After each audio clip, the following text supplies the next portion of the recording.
which revived the city after years of stagnation.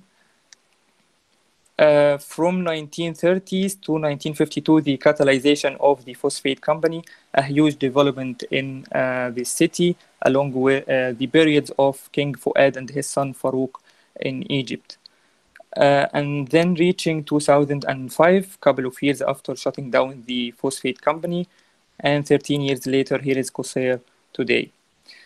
This is a mosaic high-quality image of the city by Dr. Ahmed ElAdawy, showing the relationship between the natural boundaries and the built environment. Here is the base map of Qusair showing the ecological boundaries of the city. From the north, you can see Wadi al-Qusair al-Qadim, then Wadi al-Ambagi, the main and the most significant wadi in Qusair in terms of its location and the relationship with the city, going south to Wadi al-Aswad and then Wadi Zraib. For better understanding of the natural wadis and the Red Sea relationship with the city, here are some sections. Then going to the water system in Qusair, we try to understand the water cycles, both the natural and the man-made. As you may know that Qusair has no source of natural fresh water, and ground water is limited in specific areas. The only source of fresh water is piped coming from Qina and Safaga to Qusair, 200 kilometers and 80 kilometers. It's not pumping all weekdays. And in addition to that, it's the water source for residential zones only. So considering the resorts, the only source of water is the seawater. So the resorts depend on the desalination plant. Radisson Blu and Movenpick are sharing one desalination plant between them, and Flamenco is having its own desalination plant. For Fanadir, the oldest and the closest to the historic core, it's depending on the city's desalination plant. Here are some charts and diagrams showing the domestic use of water and water consumption in the resorts and the challenges of water scarcity. So coming to the problem statement we identified for the city of Qusair as a complex, and it will be that the local community's lack of quality of life due to water scarcity, education, and unemployment is not being addressed by tourism. Because of the lack of urban dialogue between the natural, cultural, tourism resources. And the questions to address in our vision: how to approach local water resources, where to place tourism in Qusair and in a way that support water system, what to do with existing tourism, and how to integrate nature-based solutions, and how we can introduce this urban dialogue between the natural, cultural, tourism resources. In order to do that, our areas of interventions will emphasize on Wadi al-Ambagi, the most significant natural wadi in the city, Fanadir Resort, and going deep with its relationship with the historic core and the informal settlements. Here you can see our focus area for interventions. So going to the vision we are proposing. So the issues concerning the interventions are comprised into 4 issues. The first issue is the encroaching on Wadi al-Ambagi, referring to that unless the natural wadi water system took place, there would be no history of the city.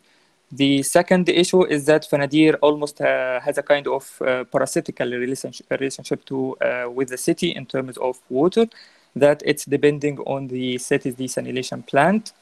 The third issue is the fact that Fanadir is a bit paradoxical. It's very close to the historic core, but yet it's disconnected.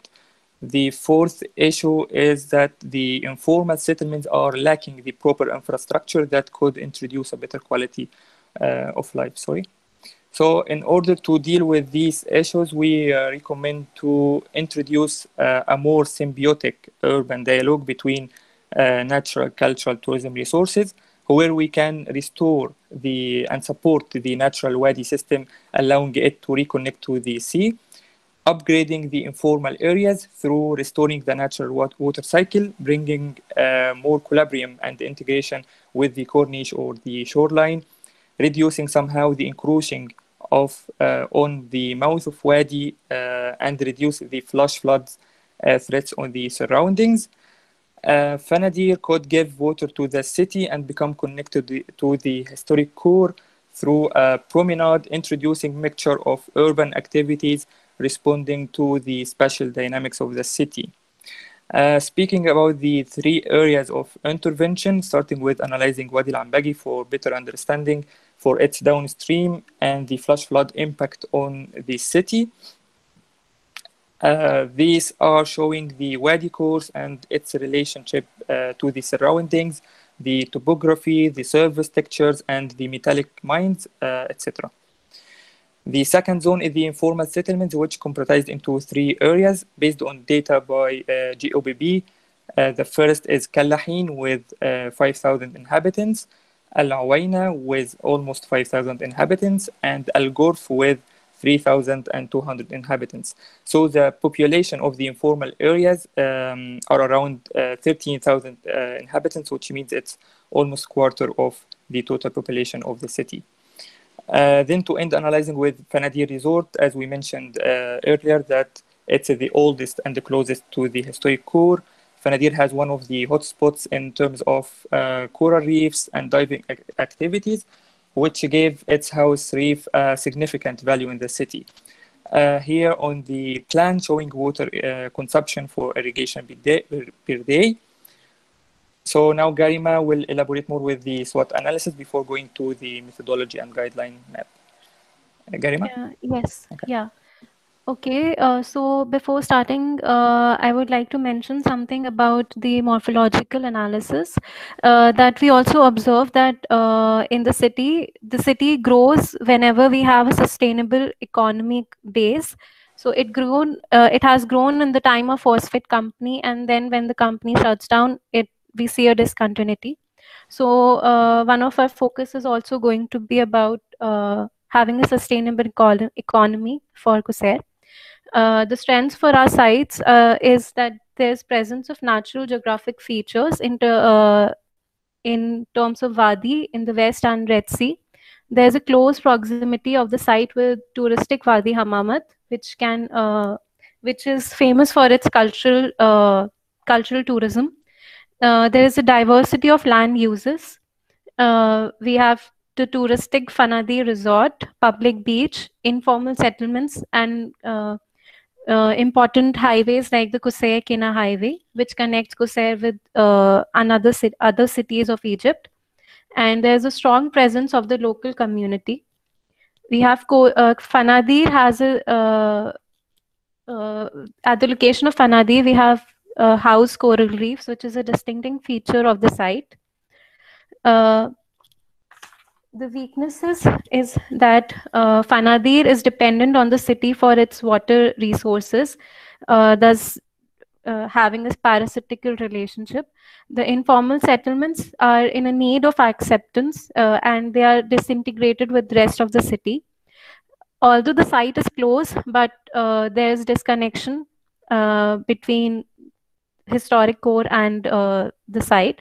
This lack of proper infrastructure, and also Qusair is dependent for its food requirements on other neighboring cities. Opportunities that despite the settlements, the topography is unchanged, and therefore there's an opportunity for restoring the natural water cycle. With the surrounding features, we have the opportunity for nature-based tourism. The juxtaposition of the informal settlements and the tourism gives the opportunity for the participation in a sustainable cultural tourism. Also, because of the informal settlements, we can focus on people-oriented design. And there are a lot of existing features on the public beach in cabins and sports facilities, but there's also availability of land for new infrastructure. The threats would include the flash floods in Wadi Ambagi, the dependence on limited and non-sustainable economic resources. And if tourism focus does not shift from Red Sea, it can pose a serious threat to the environment. And due to the lack of opportunities in Qusair, there's a migration of locals to other cities in search of better opportunities. Here is an interesting example of the delta of one of the rivers south Bangladesh, showing how fragmented dry riverbed could allow for continuous and healthy relationship with the sea. So we went through the analysis we did for Wadi al-Ambagi and thought how we can restore and support the natural water cycle, allowing it to reconnect to the city and its dynamics, and how this amount of fresh water important to groundwater aquifers and crucial for the housing settlements in terms of the flash floods. Also, most important, how we can mitigate the stream on the Wadi course and could flow through such fragmented branches or channels, taking in consideration not to demolish, tearing down, or relocating any of the housing settlements in the formal areas. Assessing hypothetical scenario for a testing methodology based on inputs for the subsequent exposure, topographic and course stream analysis during flash floods, as well as understanding the characteristics of surface runoff through literature review, tackling hydrological approaches, predict the spatial extent, the depth, and the velocity of the flood waters. So these assumptions or propositions need to be taken furthermore in terms of hydraulic and meteorological modeling by water experts to test. Then going to what we called Wadi al-Ambagi Archipelago. So the guidelines, as you can see, that based on what we proposed in our vision to create a more symbiotic urban dialogue, through applying the approach of fragmented dry riverbed to allow Wadi al-Ambagi for continuous and healthy relationship with the Red Sea, Fanadir could give water to the city and become more connected through the shoreline or the corniche to the historic core, improving the quality of the informal areas through restoring the natural Wadi water cycle to be integrated with the proposed promenade and urban activities. So first, we are introducing a connection of urban activities between Fanadir and the historic core, which include cultural, commercial, productive, public, beach, entertainment, and the mixed-use zones. Also emphasizing on the boat building craft, which the local community can depend on for the local economy, providing job opportunities. The second action is introducing green, shaded, and communal spaces nodes along the promenade and the desert side, creating a sort of network.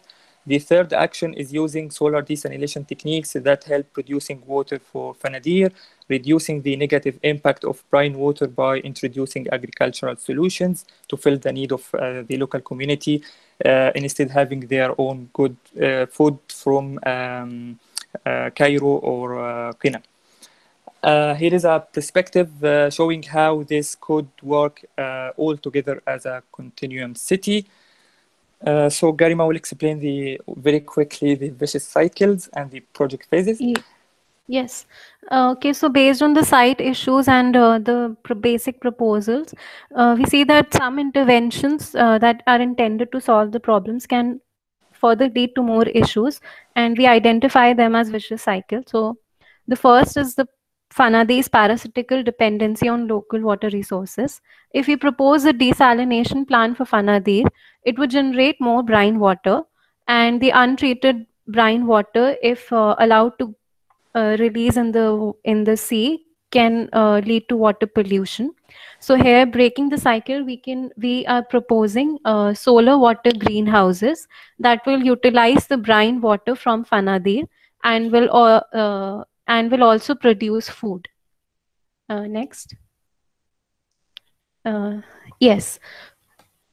Okay, so the diversity of land uses on the site is both an opportunity as well as a challenge, because we have to maintain the balance between tourism and the local life, and also connect the city with the main historic core.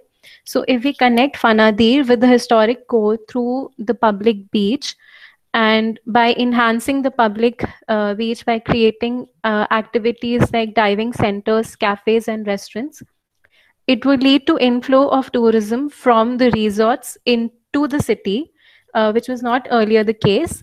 But this could also lead to overpowering to tourism dominating the public beach.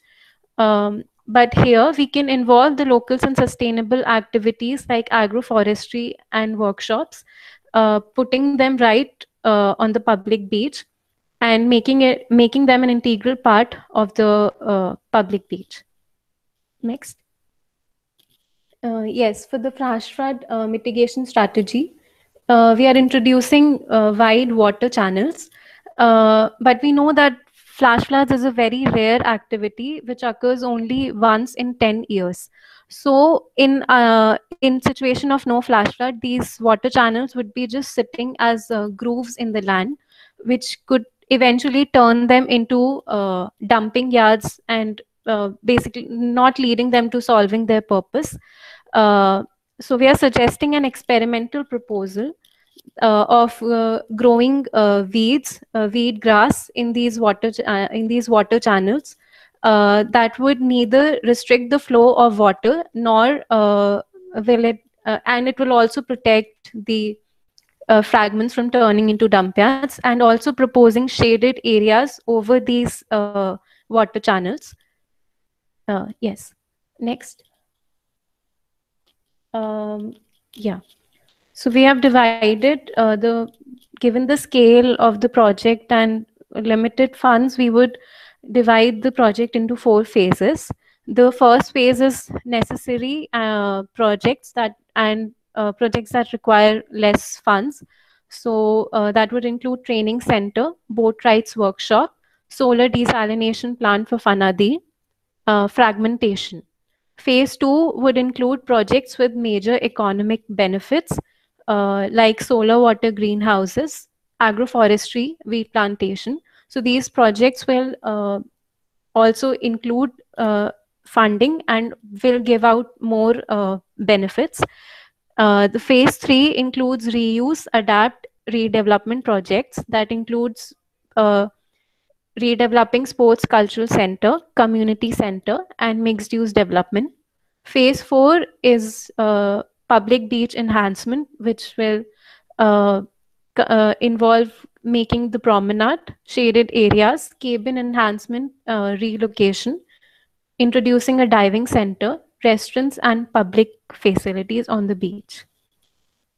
So Shubham will start with his pilot project, because I think we are out of time. Yeah. Shubham? Yeah. In quickly, this please. pilot project, we are giving solar desalination and the seawater greenhouses, which are dealing with the fresh water supplied to Fanadi Resort, and also it will provide water for irrigation to greenhouses and meet the water demands of the locals also. Sorry, in guys, the Algof zone. So fast. we have assessed this pilot project in 4 dimensions: the social dimension, emphasizing the quality of life. Local inhabitants of the informal channels will be engaged in agriculture in a more technical way. For the functional dimension, introducing a more symbiotic urban dialogue between the agriculture and the employment for the local people. Desalination seawater greenhouse will empower the local people and also help them to contribute to society by growing food. In the economic dimension, it will provide jobs to the many people and will help to facilitate water and food demands of the area. And food produced in seawater greenhouse will help to grow and improve the economy of the area. Regarding the environmental, in this regarding the environmental dimension, keeping in mind the environmental renewable energy sources will be used for desalination project, that is the seawater, and reusing the brine produced in seawater in the greenhouses project to maintain the temperatures, and also reducing the brine to sodium hydroxide, which are used in the desalination plant for cleaning, etc. Now coming to the plan, we have proposed these greenhouses of each of 800 square meter within the Algorf settlement, and half of the these solar panels will be installed on the roofs which are oriented in the south or southeast direction, so that they can get enough sunlight throughout the day. And a part of it is near to the desalination unit, the processing units. And this is how it will going to function.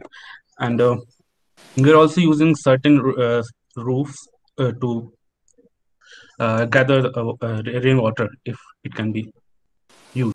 So the public beach, the social dimension is that the public beach is bringing the beach back to the public and also adding an important public space to Qusair. The functional dimension is that it's connecting the historic city and the Fanadir with the informal settlements, and it's located at the interface of tourism and local life, thus creating the symbiotic urban dialogue and serving as a recreational zone for combining socio-economic benefits. Economic dimension is that the local community will benefit directly from the interventions, and environmental dimension include that we are restoring the natural water cycle and providing shaded areas, basically providing more green areas. Next. Hello. Yeah. So the strategies include that a promenade along the beach front, connecting Fanadi with the historic core, enhancing the connection the promenade is connecting the Fanadi with the historic core.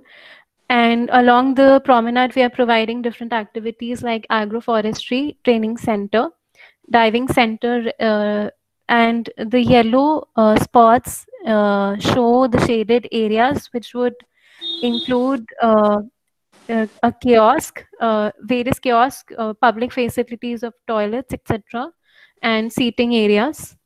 So the sketch shows a typical arrangement of utilizing the fragments. We can see the groove that would be about 250 mm deep in the earth, and we are using it to provide seating, which would be temporary, and an overhead structure that would not restrict the flow of water. And near it, we can provide cafes and kiosks and other public facilities, what a typical shaded area would look like. And the two sections shows the before and after of how the public beach functions in connecting the informal settlements with the beachfront. Earlier, we do not see a connection, and by introducing activities of agroforestry, cafes, shaded areas, and the promenade, we see a better connection between these two areas. So this is the last phase of the project, that where we can introduce shaded areas and throughout the Qusair if it functions well. Yeah, the stakeholders, that would mainly be the local community, local investors, and Fanadi Resort. I think we can skip this. Okay, thank you. So the last pilot project is recreational sports facilities. Okay, I can go to the, okay. So the principles of the pilot project are comprised into three main keys. The first is restoring and support the natural water system through allowing Wadi al-Ambagi fragments to penetrate the informal settlements and reconnect to the sea and the city. The second is improving and investing in health for the local community of Qusair, as it's the only area existing in the city with an existing sport facilities.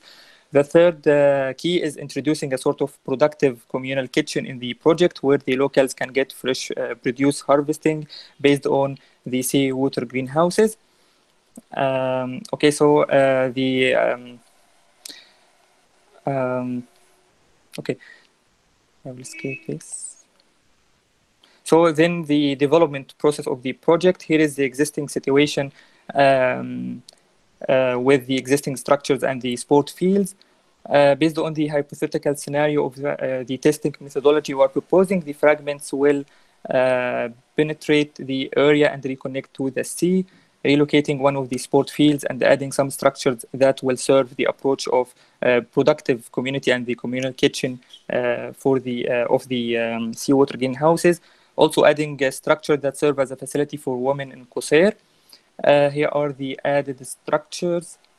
how this all could together work through linking this archipelago with light bridges and connections. Here is a productive zone engaging the local community of the informal areas into the development. And here how this sort of archipelago recreational sports facilities could work as a complex. Here is a project plan showing its relationship with the surroundings, especially the promenade and the urban activities and the informal settlements. Okay, a section. And for the stakeholders from the government sector, the municipality and Ministry of Youth and Sports, also the Ministry of Health could have a stake in funding the upgrading.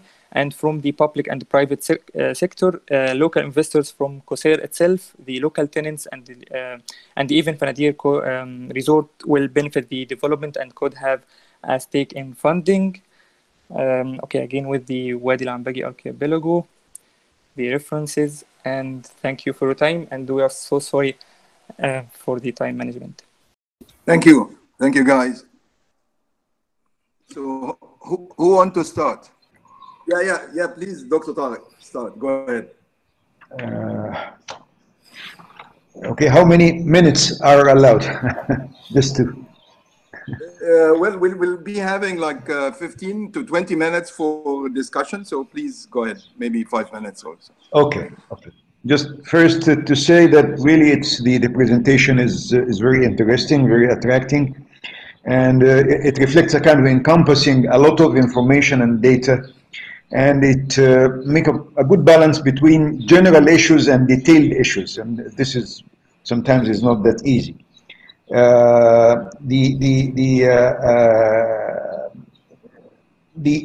It seems that the option or the main decision is to integrate the 4 nodes of the Qusair. I mean the old city, the new city, the spontaneous settlement, the Vanadir, whatever.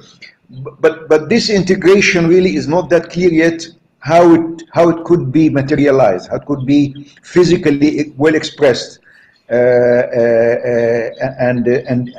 not that clear. The idea of the archipelago is very interesting, but really I'm confused. I mean, is the option clearly is to stress this water flow lines and to well exhibited, to well presented, and use it as a pathways and green areas or shaded areas, whatever, and will be a clear structure, or it will be used to be kept for the natural flows. I mean, it's very brilliant idea to stress that, but it's not that clear to me. And really, it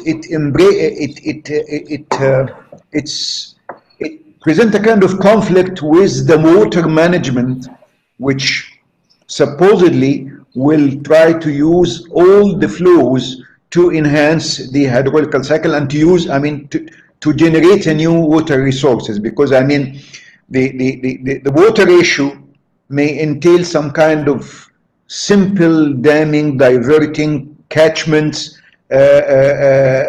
storage or whatever. So there is a kind of simple conflict, or maybe not that clear to me, about the system of the archipelago and the water management at the regional level or at the overall setting. Another which also include water harvesting and so on. Another question regarding the identity. I mean, it's okay. Now the approach is integrating all these 4 nodes together in one city fabric, but the overall identity hasn't been touched very well, though they are touched a lot of details. I mean, is it just mixing all this together, the modern, the old, What is the overall visual and physical identity of this complex together? We need just clarification about that. Maybe I'll stop now with that until another round if it's possible. Okay, thank you. Yeah, first of all, I really have to say that it's a beautiful presentation in graphic and content, very complex and reaching from this very large scale, handling all these topics and even suggesting a physical proposal of a specific area, trying to deal also with these specific topics. I'm of course always interested in this physical context then. And you made these like renderings where you show these depressions or these channels that you are creating and introducing, and this kind of new landscape. Because it is still quite vague, and I understand why, because you're reaching from this very large scale into this specificness. But maybe it is a little bit, I mean, okay, it has a touch of unrealisticness because of its sheer size of it, but also because you have like a very, very intensive, in German, Erschließung, like access. You keep the existing roads and paths, it looks like, and you kind of overlay that with a new landscape, and they then don't have anything more to do with each other. And that is maybe a problem. I think that it is impossible to ignore this new natural landscape that you are introducing in like the connection up to these informal settlements. I think you should then follow these new island structures and be a little bit more maybe restrictive with the amount of bridges and accesses and so on. And of course, I'm also a little bit interested, maybe I missed it, it was so much information for me at once, also not knowing the place very well. How does this water work today? And would it work with this quite probably large change of how much simply volume the water have access to?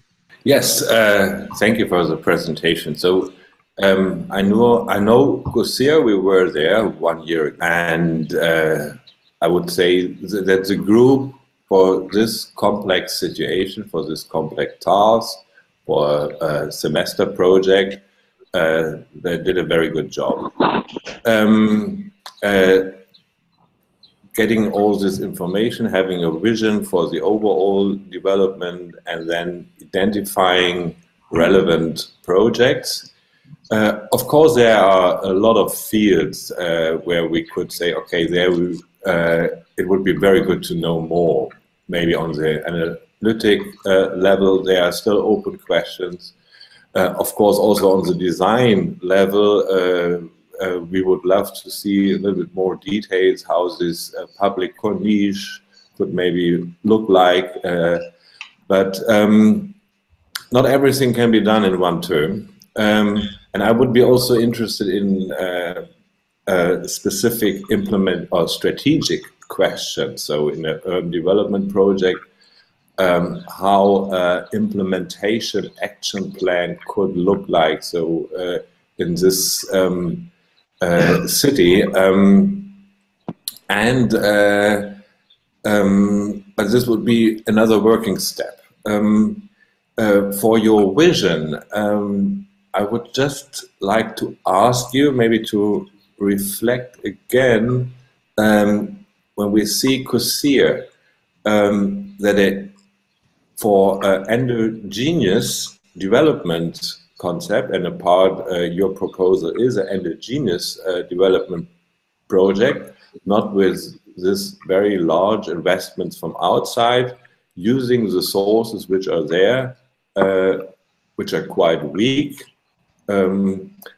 for the further development. And I think this is very good. And you mentioned also that Cosia always developed good when there was a good economic basis. So this is really a key question for this economic development. And from an endogenous development perspective, are these main fields you mentioned the only points which are which can form the basis for the further development. So tourism, and I also understood with the greenhouses, new productive from the society. I think this is for me, a very important question, though, how to strengthen the economic basis for the future. Thank you. Asmaa, do you have any comments?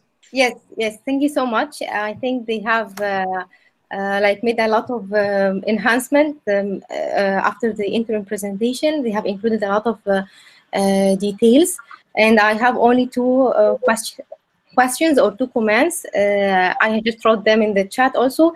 This is like they have included the different phasing and different projects. How do you think the financing mechanisms will work in order to make these interventions feasible? And because when you have these kind, you have included a lot of projects and a lot of interventions. So how do you think financing will go and support each phase you have included?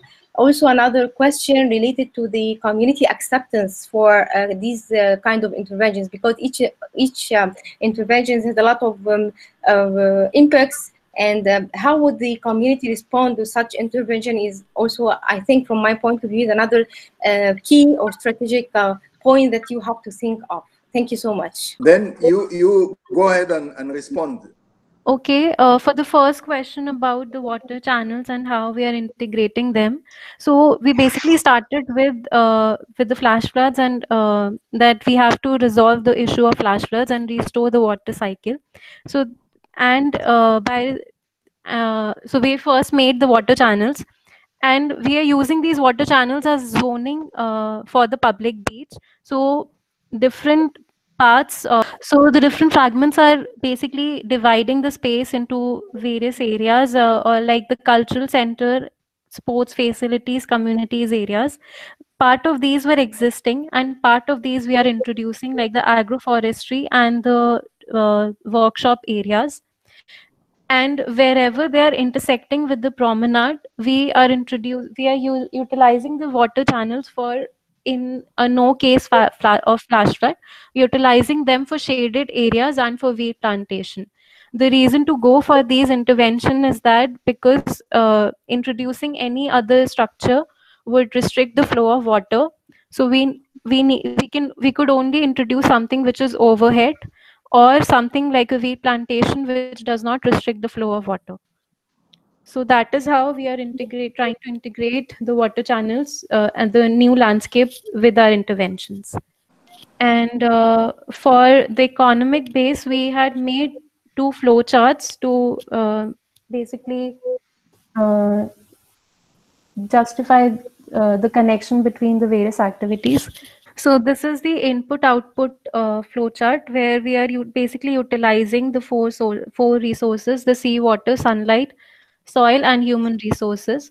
For solar desalination, we are using the sea, sunlight, and the output is the fresh water and the brine, and also some energy. The brine goes into the seawater greenhouses and the agroforestry.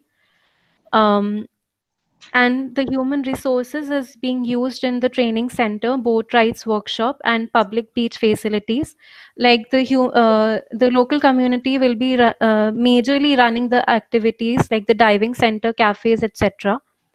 This will lead to employment and also skill development, and the skill development will further be employed in the seawater greenhouses and the solar desalination plant. So we are basically equipping the local community through the training center in running the activities that we are proposing on the site. Is showing the relation between tourism and the quality of life. Fanadir is involved in running the diving center and the solar desalination. The local community is involved in running the cabins, public beach facilities, and other facilities. And we are dividing them into the category of tourism and quality of life. And again, the boat rides workshop, agroforestry are an integral part of the public beach zone. And this is how we are connecting all of them together. So from my point of view, I find really the questions raised, or the point raised, quite interesting and quite telling. Of course, I really appreciate the development that you have done so far. I think you really done good development. Still, issues of identity. How can you, again, I think imagination. You started doing some imagination, but was not yet developed enough to show us the type of identity that would emerge as you are addressing environmental as well as economical and social issues. That would be really a very interesting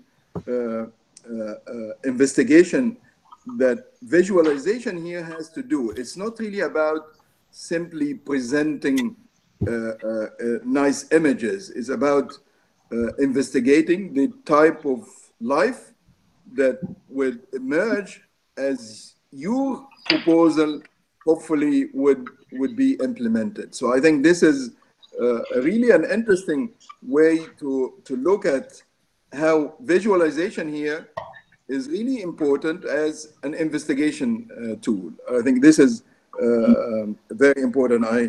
I find as well the points of Professor Anna, and I totally agree that this is more or less theoretical. Of course, you needed a collaboration with water hydrologists in terms of modeling, whether this idea of archipelago would work, how it will work properly, and it really be undertaken within our economic and political structure or not. I think this is absolutely a good point and definitely needed. I think Ahmed just indicated to it, but I believe this is still valid. And the point I find that Christoph is raising is about economy. It's not simply about you have tourism and you have, of course, you're already proposing greenhouses, but how much of an economy that is needed? This is really a crucial question, because you might, for example, propose 1 or 2 greenhouses that can produce a limited amount of produced food and contribute maybe in a not really that in a way that is needed in this economy. So this is the importance and the ratio of introduced economy. I think this is really an important thing that you need to take into account, in particular when we know that tourism in Egypt is facing every couple of decades or maybe less real crisis. And then you need to have alternative economy that can really complement or maybe work as an alternative economy for people to live and make a living. I think this is absolutely an important issue. This is at the core. So it's not simply what you do, the size of it. I think it's really important how it relates to environment. You talked a little bit about it. And then how this would be implemented, how you would really imagine, again, imagination of how you would implement such a proposal in a given, in the existing condition, political and economical and societal conditions, would be an interesting exercise to think about, imagine. And finally comes to the financing. How would you really bring in money or that is needed for that? Just very quickly comment that the idea of the archipelago, it's not just imagination, because the encroaching on the Wadi, it's already existing. I mean, in terms of the informal settlements or the existing structures, even what we are introducing as urban activities, it's already existing. So the encroachment is already existing, but the idea that we try to give it a more like a nature-based solution to reconnect the Wadi. So the archipelago, it's not, I mean, maybe we can look like the informal settlement, it's a kind of archipelago. I mean, it's existing on the downstream of the Wadi. So that's, I mean, this is the idea behind the archipelago, that we are trying to mitigate what's already existing. Of course, it's hypothetical, but I mean, it's applicable also, because maybe in a different way, depending on the hydraulic modeling, etc. But I mean, the approach itself is a way to think about.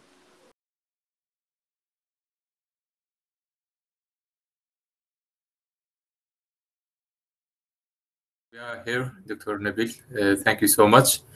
First, I would like to introduce our team again.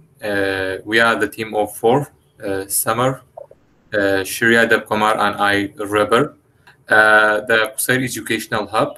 So we start with the analysis of the site, but we will not spend too much time of the analysis, and we did not put a lot of slides because we already presented during the interim presentation and due to the time limitation. First, yes, this is the location of the Qusair.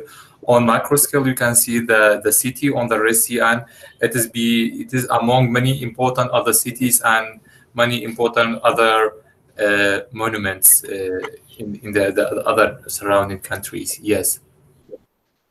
And this is on the meso scale. You can see the Qusair and the wadis, important wadis. The most important ones, Wadi Ambagi and the Wadi Qusair al-Qadim in the north, and also we can see the mines, the phosphate mines, and later on we will talk about that in detail.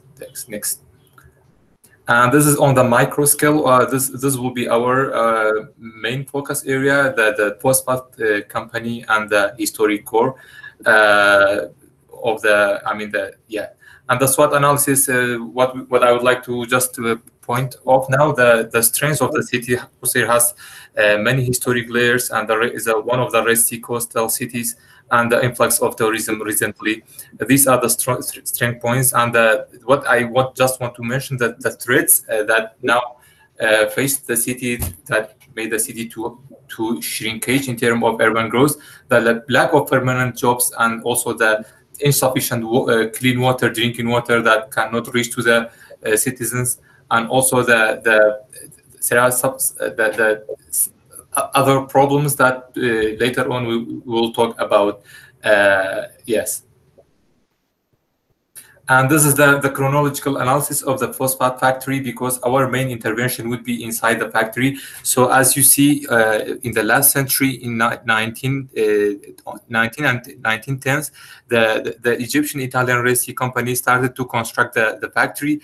And after 1 decade, in 1926, the King Fuad opened the factory, and the factory started to produce phosphate for international and local consuming, and also this was working until 1989, and in 2000 the company stopped with working. And what is so important to mention at this point, that this company employed nearly 1,500 local people, and it was an critical urban growth at the time. But when the companies stopped to produce and shut down, so the urban growth stopped and started to shrink it at a certain point. Yes. And this is the understanding of the phosphate company. The major problem of the company, the area, the site that had most of the building is not in a good condition. So most of the roofs have been demolished, and also the government's continuously trying to make a new resort and make to produce more money in an unsustainable way, and also the water scarcity in the whole city. And the challenge is that introduce a new socio-economic activities inside the site that benefit the locals before the other people, and also the potentials that we want to introduce the first marine ecology institute on the Red Sea, and in the Golden Triangle, in a way that benefit in a sustainable and positive way. Yeah.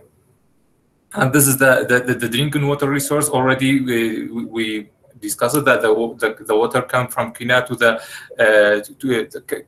Zafaga water line, by the Zafaga water line to the main Qusair desalination plants, then to the primary reservoir and to the secondary reservoirs, then to the houses, and also from the other line, the water also go to the resort desalination plants, and then to then it will be used by the tourists. And also the water cycle inside the factory, this clearly we can see on the right side map that the clean water line enter to the factory from the south gate, and also we can see the sewage systems around the site, the sewage pipe systems around the site, and also we can see the underground water reservoirs also. Yeah, thank you. And this is the tourism in Egypt as a sustainable economy. We also provided several data. We had a lot of data, but we only showed these three data. In the last years, recently, we can notice that the tourism increased. I mean, the total revenue of the tourism increased in Egypt. And the question is it sustainable or not? And also we can see the number of the arrivals in last year, in 2019, the number of arrivals was nearly 13 million arrivals. Those all of them were not tourists, but it's a huge number of arrivals. Most of them were tourists, and we can see the number of the tourists that stay, the percentage of tourists that stay on the Red Sea coastal cities. Nearly 41 of the total tourists, total nights they stay at the Red Sea. Of course, Qusair is one of the Red Sea coastal cities. Yeah, and the marine life. That then we are talking about briefly. We are talking about the coral reefs and marine life. That recently, according to some scientific research, that the coral reefs are under threats. If we continue in this way, then there is a certain threat on the coral reefs, and there is a catastrophic future is coming in decades, and also there is a stress on the life and the water. Yeah, and you can see the coral reef bleaching. We have in three steps: the healthy coral reef, and stress coral reef, and the bleached coral reef is the completely white plants under the water. Yeah. And this is also we observed from the HEPCA research and the marine life, and that the most important thing that we have to promote the sustainable tourism, promote the sustainable development of the aquaculture alongside the Red Sea. Yeah. And what is so important that can you go to the next? Yeah. What's so important that I would like to mention that finding that we got it from the whole analysis that we did, that the first what should be reduced is the brine water, salt water, and change to drinking water, and the marine and sustainable marine tourism and water consumption, and also the unsustainable environment impact on the aquaculture, and what should be emphasized: sustainable tourism, cultural significance, and also community development. And what should be introduced is cultural tourism, quality education, and sustainable water cycle. And what should be considered as a water issue: community participation, economic contribution inside the city. And this is the problem statement, that depending on one main source of economy is not sustainable, and we have to think about many network of financial support, financial economy. Yes. So this led us to our vision. So we started to think that we want to introduce community education in Qusair that includes local and international community together in an environmental friendly educational hub to work as a cornerstone for a new social economic development strategy to improve the quality of life. And this is our vision cycle, which will be education, city development, and city and community development, higher rate of employment, more income, and quality of living condition. So about the community education, it's an effective way to respond to the challenges of improving education. at the international, national, and local levels of society. It expands the traditional rules of public schools by creating relations between home, schools, higher education, and also the community. At the heart of the community education is the ability for an individual and the entire community to become lifelong learners. We have three main components for the community education. The first one is lifelong learning. The second one is community involvement in schools. And the third one, effective use of resources. So we started first to see the impacts of this vision on the three different levels, like social and environmental, and also the economic level. For example, if we introduce these projects, we can have higher rate of educated people in Qusair. We have more qualified people for work, and also it will involve more people in the city development and saving the heritage and the environment. In the environmental level, it would work for raising the awareness, and we will have less impacts on the marine life, and also revitalizing the phosphate company and other parts of the area. And on the economic level, we will have more income for that more qualified people will get, and more income from international activities and international students that can contribute in the city development, and more income for small local businesses, and also more income from the locals who can work inside the company. For the vision funding, we studied three different scenarios, but we will go to the third scenario, which is the one we chose for the vision, which is cooperation between local government and local investors. So we started to think after that about the proposed educational program and the number of students.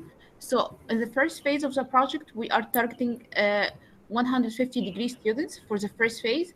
Out of this number, we are proposing to have nearly half of them from international cooperation with international university, and the second half should be local students from Qusair or other Egyptian towns.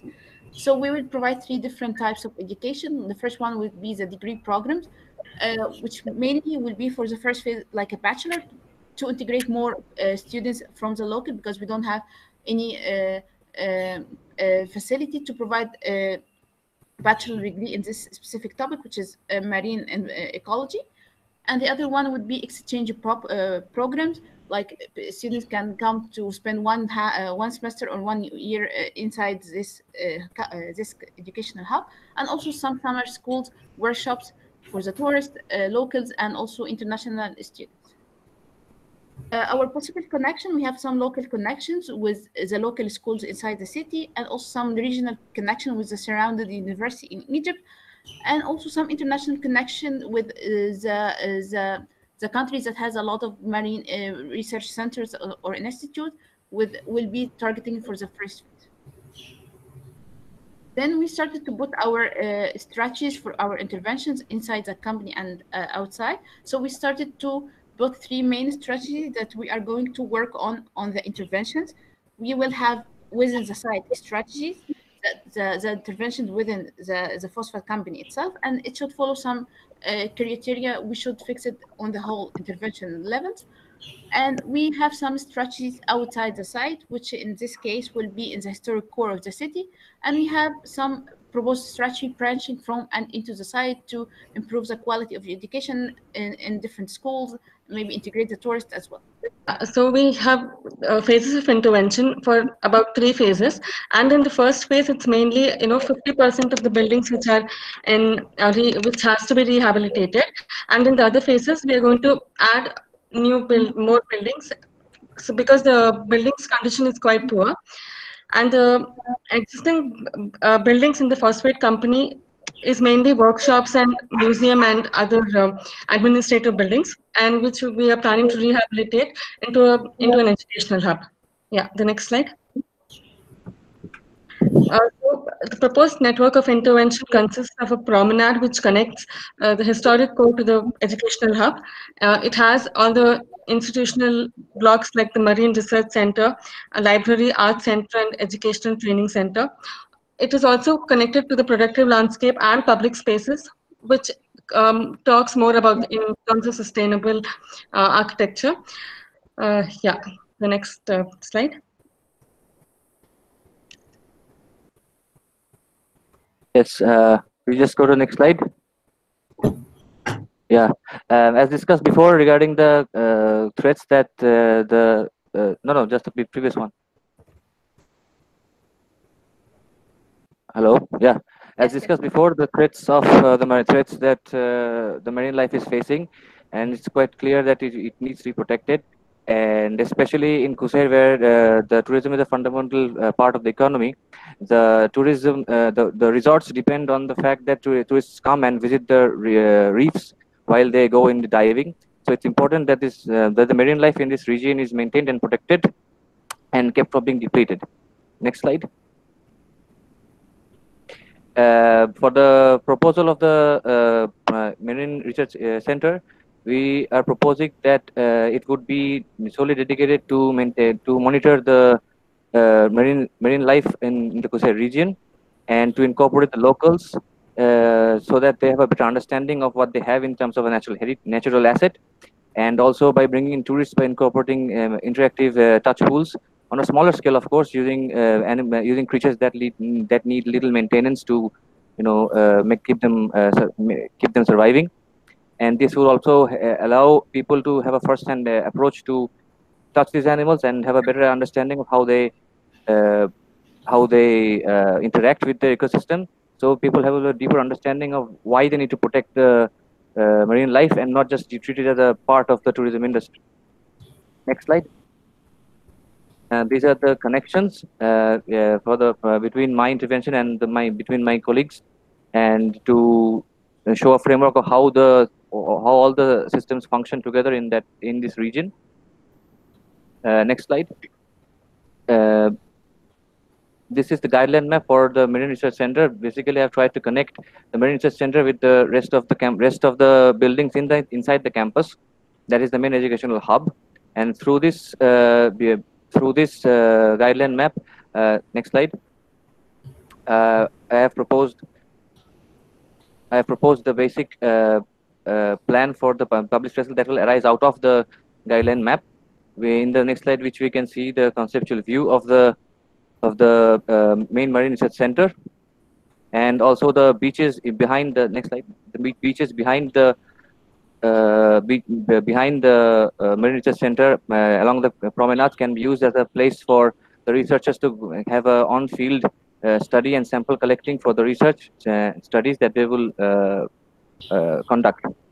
The impact would be that the research center would lead to a better understanding of the ecosystem that they have, and it will also allow the local people, especially the younger generations, to have a better understanding what they have as in terms of natural resources and natural assets, and it will also provide better job opportunities for the locals, and the students will be exposed to latest developments in this field. Also, the factory campus has been left unused and in a bad condition, but it would be noted that they were not demolished, suggesting that the people connect to the place due to its rich history. So using the buildings will provide a greater sense of belonging for the locals. As for the funding, the local government could fund such various programs. Also, the private institutions in the country can work in partnership with the research center, and also crowdfunding and volunteer programs will also help to get the donations for the research. Thank you. The next intervention would be introducing a new library and a new art center, also an exhibition training center. On the left side, you can see the base ground zoning map for my intervention, and the connection between the buildings, and also showing the area of the shade, and also how each building can go inside the entrance of each building. Yeah, next slide, please.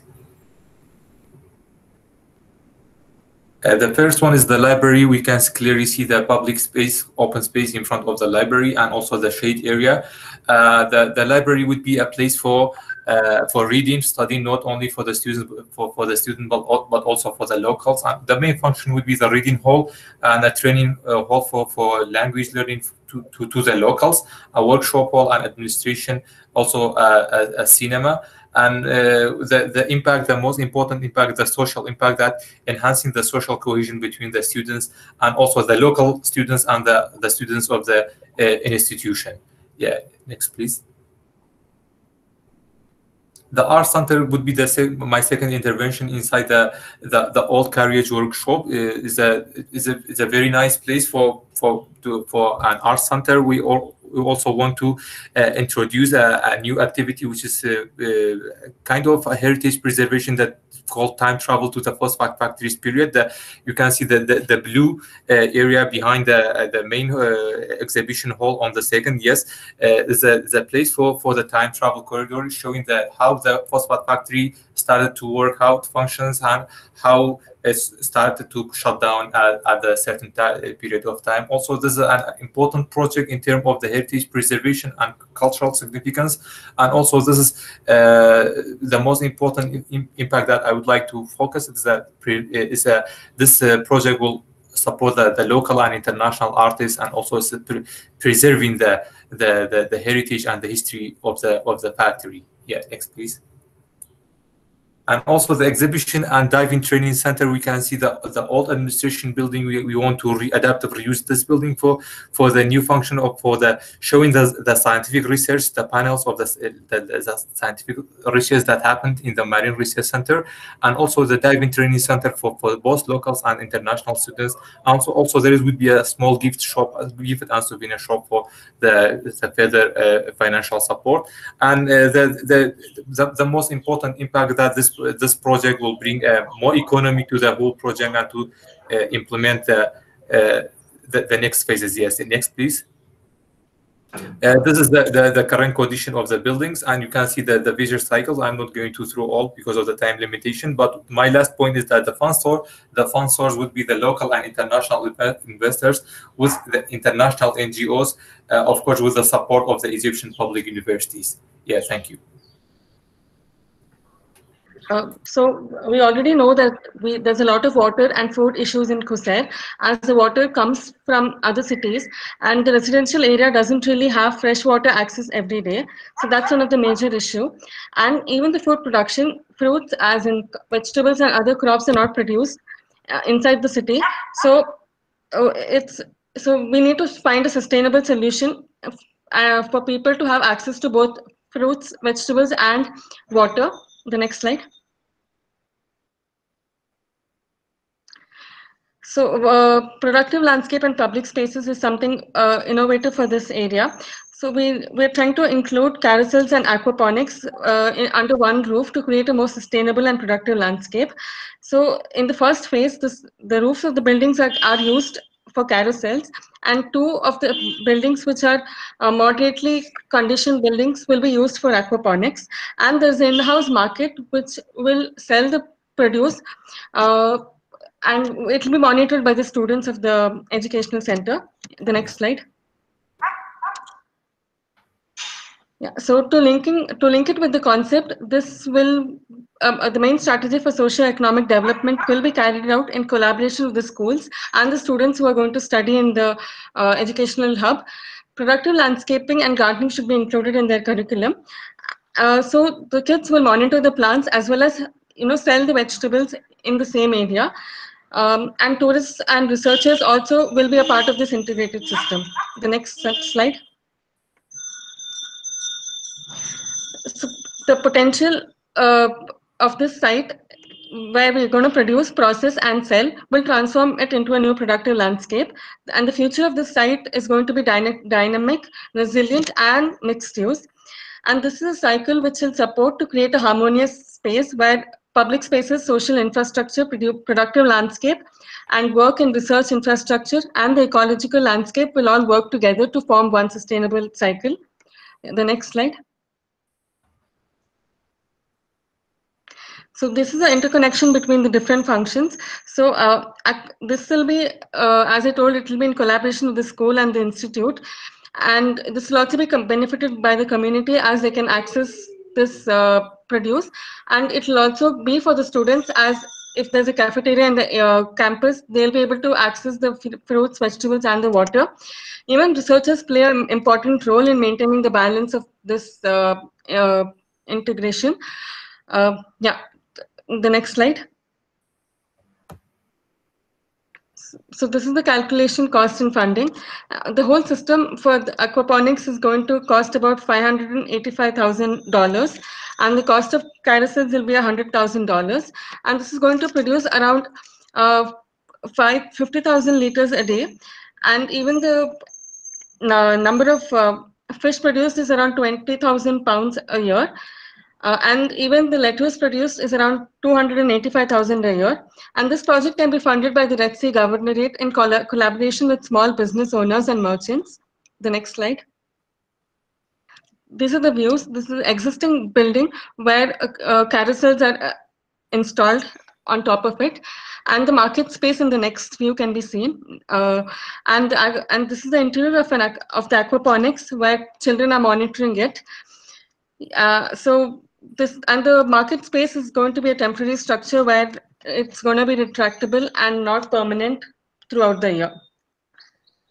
So the major impact of productive landscape is less water consumption from the aquaponics, and it's going to save the Red Sea.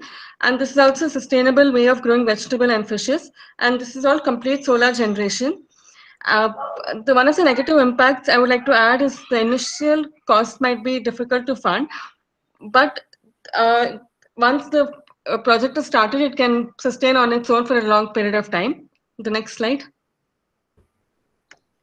Also, carousels are being implemented in the historic core in the phase 1. So this is a map where the conditions of the buildings have been marked. So carousels will be attached in buildings which are in good condition, and this will be funded by the Green Climate Fund along with other private investors and with Red Sea Governorate.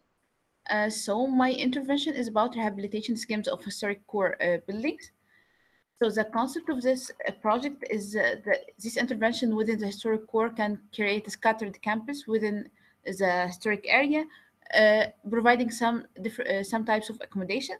And also these clusters will work as awareness node as well as a social and cultural hub inside the core. And by different intervention in each cluster, following our vision strategy, we will try to create a coherent educational environment. So I started first with the impact of targeting these students and the number of buildings that needed. But one of the major negative impact that they will consume more electricity, more drinking water, and more domestic water, and this will cause more gray water. And we already have a problem with water in the city. So how we can minimize the negative impacts of this project in order to have a more sustainable environment. But on the other hand, it has some social positive impacts like integrating the students in the social fabric and also integrating tourists inside the city, not only the resorts. And actually, this will encourage most of the residents to revitalize their houses. Also, environment and on the environmental level, it will revitalize a lot of historical buildings with vernacular material, which is cheaper than constructing new buildings for accommodation. Creating awareness as a historic core, and also more incomes that would be dedicated to maintenance to keep the project sustainability. And for the economic level, more income will come from renting the houses, and more income will be dedicated for the city development. And they can use the houses as well as to tourists in the summer. And some building can provide some services and jobs as well. So I started with my project site because I need to choose one cluster to elaborate the scheme on it. So I choose this cluster because it's very close to the hub, the educational hub that we are proposing within 2.4 minutes. And it is very close to 7 schools. 2 of them are directly connected without in a walking distance, and 4 of them are here just in 12 minutes by walking or just 4 minutes cycling. So it will use these schools, and these schools can use these clusters as well. It is also very close from the NGOs existing in Qusair, which is Carbo Vitam. This is the first scheme. The second scheme will be here for a boutique hotel and culture center. This location is chosen because it is closer to the shrines. We have 3 main shrines here, and also it is connected through the promenade to the hub, and also this promenade can be extended in the future to connect the resorts as well. So the current situation of the selected cluster that we have several function historical building. People use it as residential areas, and we have 3 dilapidated buildings and 4 ruined buildings. We have open space area about 450 square meters. We have the ground floor function and the typical floor for residential users, and we have the roof floor for only storage and including water tanks.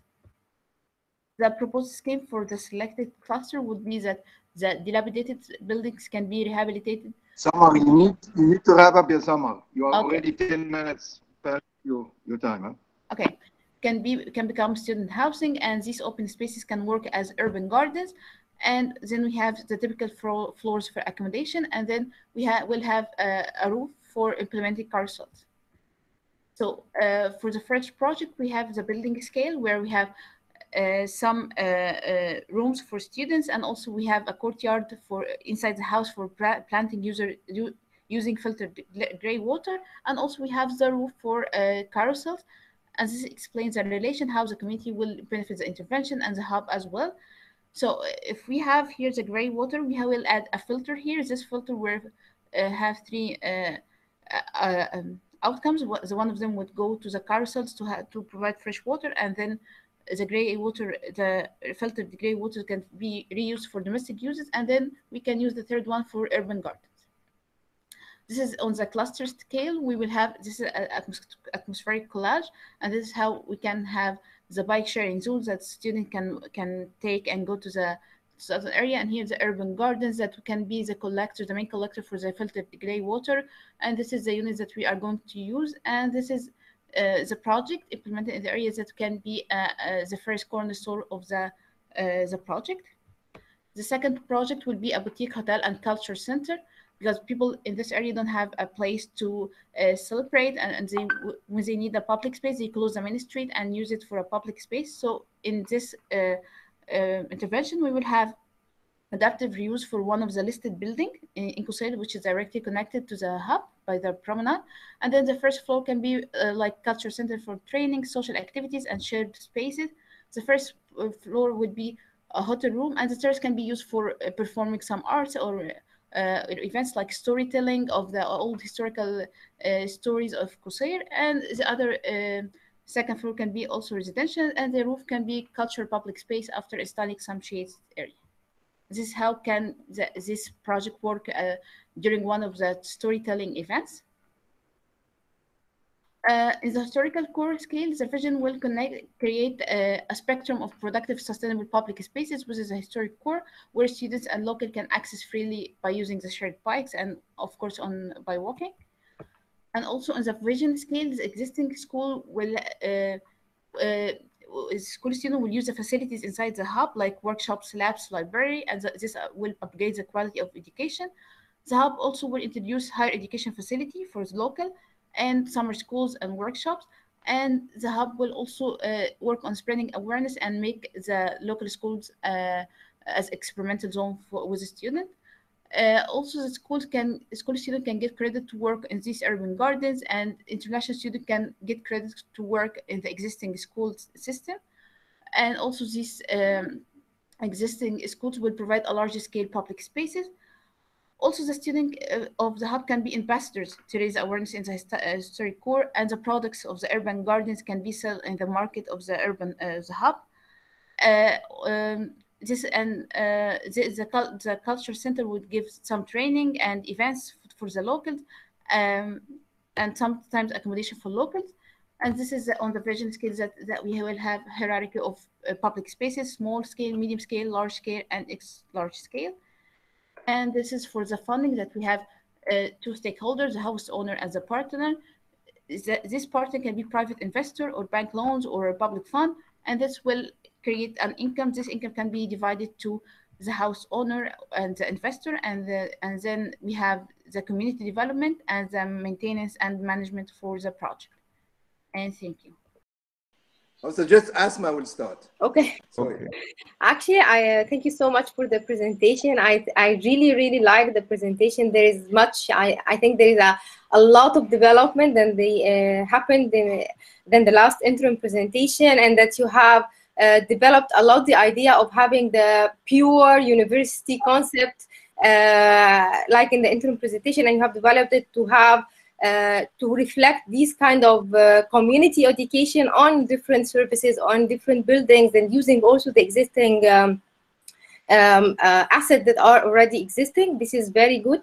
Another good point you have included at the beginning of your vision is having this kind of partnership between the local community and the government concerning the funding of the project, which makes, for me, it's a very realistic. Also, the idea of having different interventions and how they are linked together within your vision was really good and very clear for me. What I have just a comment or inquiry that I feel like some of the projects lack this kind of integration with the outer scale. Like, for example, Samar has included in one of her slides, she was presenting the idea of having the hierarchy of the public spaces, but where on the map? It was not shown for us. For example, the project of Ribar, having this library or art center, how it is integrated with the other services or the other typologies existing in Qusair, not also very clearly shown. I think this kind of integration with the different outer scale rather than your focused area. Yes, I know that you have to have these kind of details on your focused area and this is your task, but also you have to show how they are connected very well with the other outer areas in Qusair. And thank you very much. Christoph, what do you? Yes, nearly the same. I also would like to say that the first part with the analysis, finding the scenarios, the vision, this time I could really follow and agree. I had a lot of doubts in the interim presentation, but now we can see that we have here a very clear vision for a post-industrial development. And to choose for this, also the phosphate company area is fitting very good. And I also like that you brought together science, education, local and global problems, and also the challenges and the needs for tourism that you mentioned. Okay, tourism is also problematic and we need much more sustainable tourism. And all this is integrated in your vision, and this is the really potential of your work. I have, or your projects are looking for me quite fragmented. So like Asmaa also mentioned, so they have some problems in the urban design, in the landscape architecture, and also in the architectural design, but I don't want to go into this detail. So they're also on different levels. But they do not form a comprehensive concept. So this is yes, what I would like to look for, that these different projects also form a comprehensive spatial concept, to have also a strong, you would need for this project, you have to convince a lot of people. You need a lot of partners, and you need international and national support and partners. And for this, such an approach would need also a stronger, let's say, overall conceptual plan or drawing. This I'm missing, but I really would like to stress that now for me a good vision for the post-industrial development of that area. Thank you. Dr. Tarek. Yes, please. Though I missed a part of the presentation, but really, I mean, I feel I really have to express my appreciation and admiring of the presentation, and it's very good. They took all the load. I mean, they didn't leave any sector without deep investigation and moving between the details and the general, which is very good. But really, I will follow exactly what Christoph and Asmaa said about the issue of the physical identity. which emanates from, I mean, the problem here that they have a very well elaborated, diverse economic structure. I mean, and really, I appreciate that it's well interlinked with the social and cultural setting. Good, but it's very diverse. We have greenhouses within the urban fabric. We have many diverse functions. It's good by itself, one by one. And but I mean, putting all this in a clear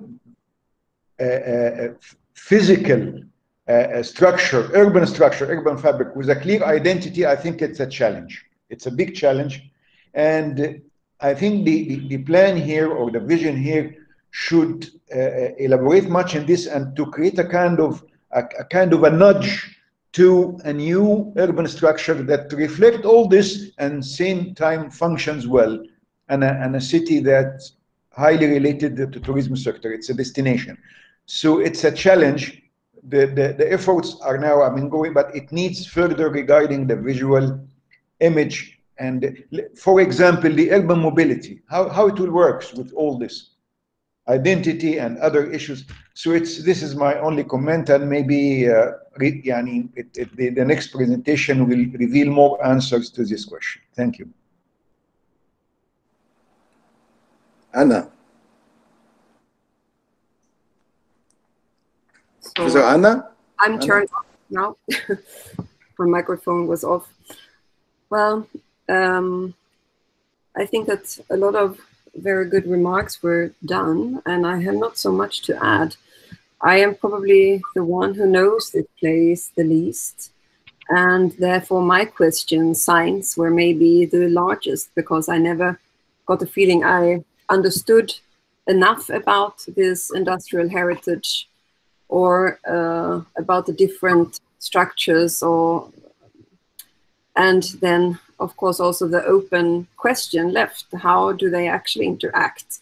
And when you discuss then the public space and what's the possibilities for the public space, I see many more possibilities than just the issue of creating greenhouses and doing this productive vegetation in an urban context.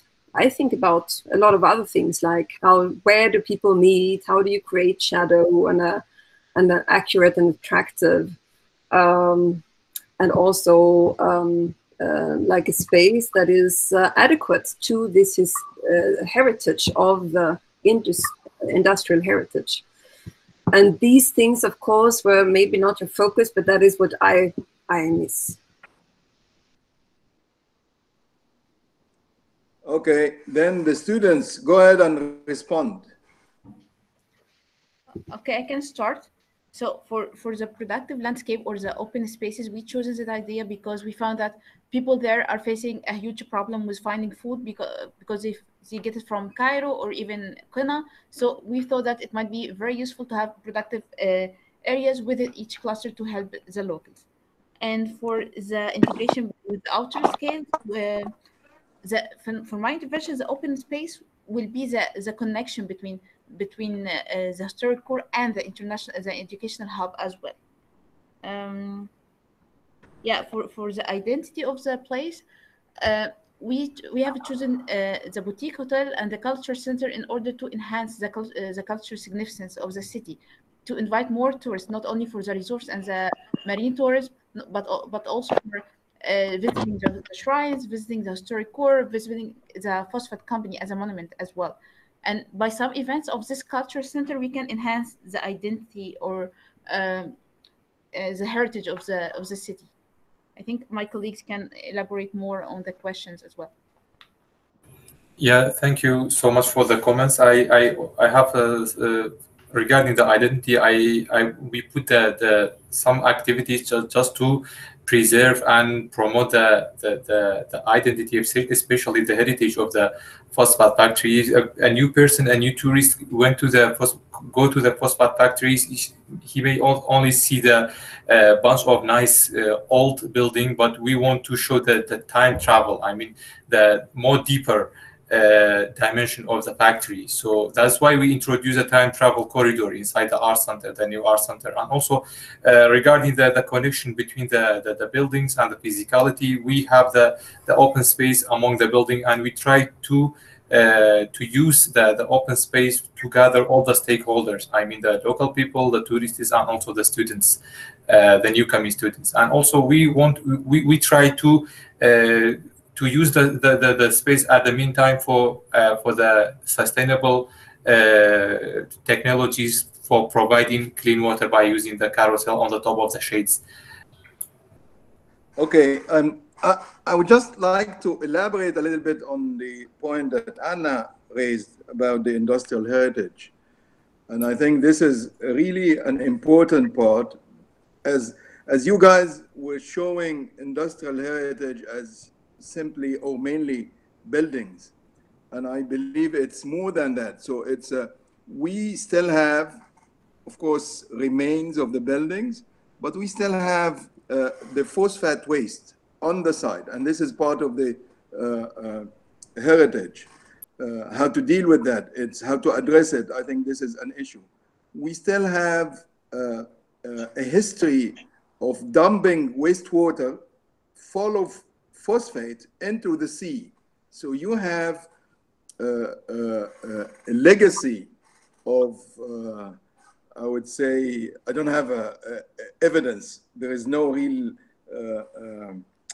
divers actually bring us a concrete evidence, but I would imagine the impact that this phosphate waste that was dumped for maybe 70 or 80 years into the sea would have done to the marine ecologies. This is a significant part of this industrial legacy.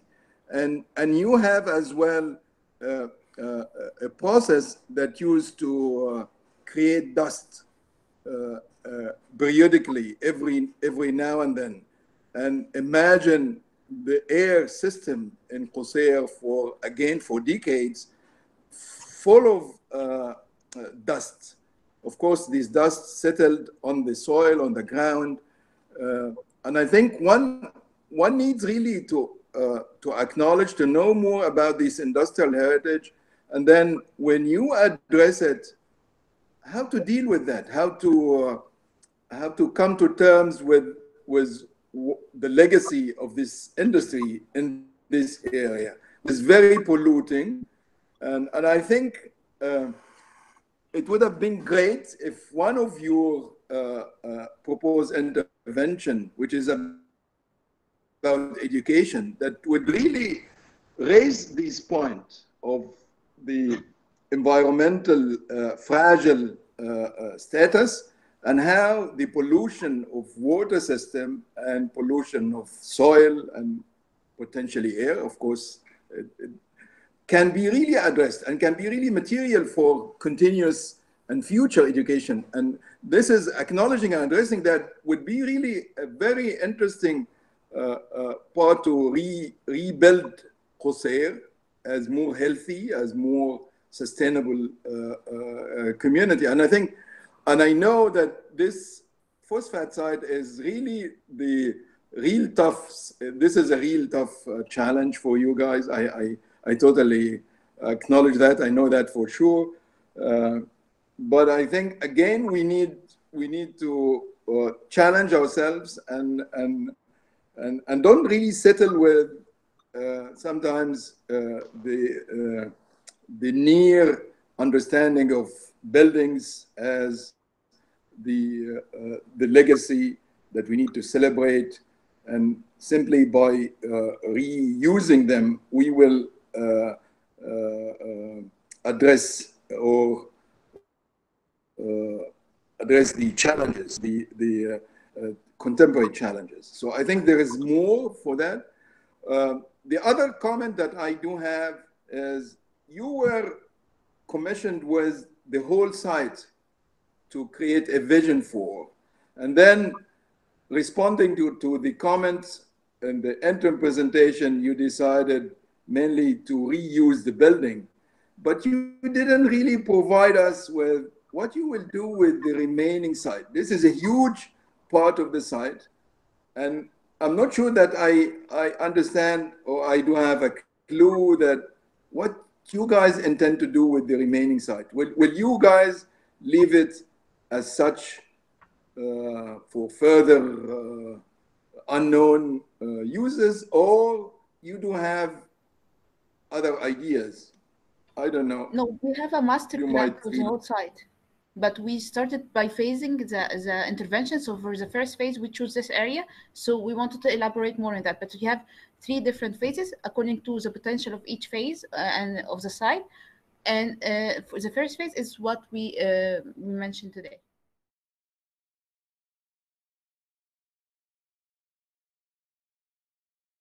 Starting by our project, investigation for the resource area and the historic core in Al Qusayr city. Next, please, Priya. We are group 4.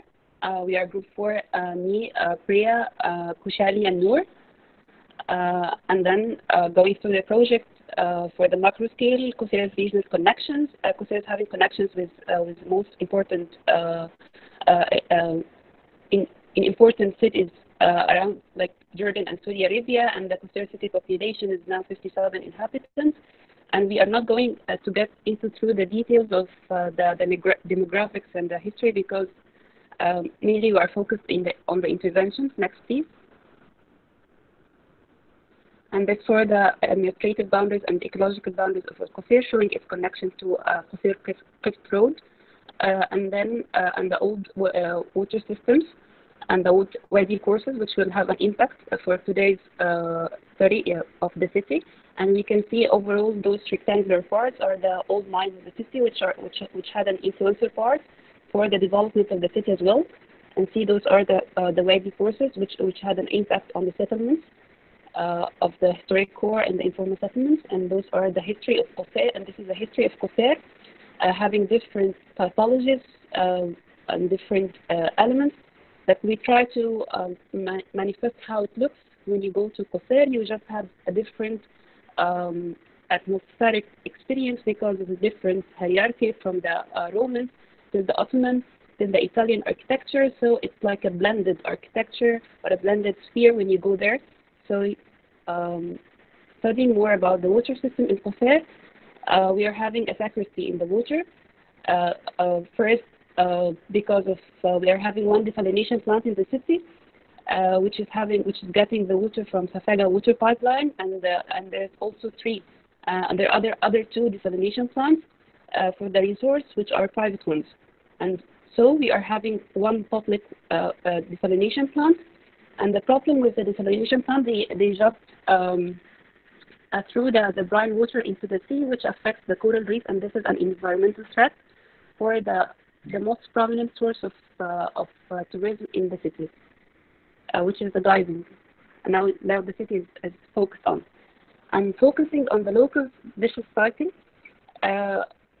investigating more about the city, we are having low rates of education in Qusair, and low rates of labor as well, and increased population, because we are having outsiders from Upper Egypt and the Lower Egypt coming to Qusair to work in the tourism sector, but there's no integration of the locals of the city, and there's no because the identity of the city is almost fading away. The lack of water infrastructure, as mentioned previously, because we are having a scarcity of the water sources, as well as for the brine water disposal in the Red Sea. And those are the we're thinking this is a vicious cycle, and for breaking the cycle, we are thinking of proposing a sort of vocational education, which will not require much of higher institutes, because in Qusair we are having a lack of higher education institutes for language centers, which makes it also difficult to work for the tourism sector. And the low rates of and the tourism vis-a-vis water vicious cycle. Next please, Priya. And here we are having a problem with the tourism and the water, because the more the tourism, the more the water consumption. So depletion of resources local, not repairing much from the tourism, because the tourism is only it's a private sector dependent on its own and having its own desalination plant, no subsidizing from it. The second part, desalination plant production, as mentioned previously, the brine water, and more tourism, more water consumption. And those are the graphs showing how the levels of the threat causing like the cycle between tourism and vis-a-vis vicious cycle. And we are through our projects, we are going to break those cycles by integrating long-term and short-term plans and pilot projects to break those cycles. So starting by our guideline map, we are trying to have a connecting loop between different cultural tourism mapping in Qusair, and then connecting between the tourism in resorts, which is like the natural sources of tourism dependent on diving and the coral reef, and the archaeological site in the Wadi Qusair Qadim, which is mice farms, and it dates back to the Roman period, and then a connection to the historic core. Throughout this loop, we are having a variety of connection of public spaces, revitalizing the idea of the old wells and the old water infrastructure that took place in the city and where the people used to gather previously. And throughout this project as well, we are going to propose transportation ideas. Okay, the next. For the SWAT, for the trends, we are having coral reef. Coral reef is a natural source of tourism, historical layer of the city, existing tourism and connection with other cities.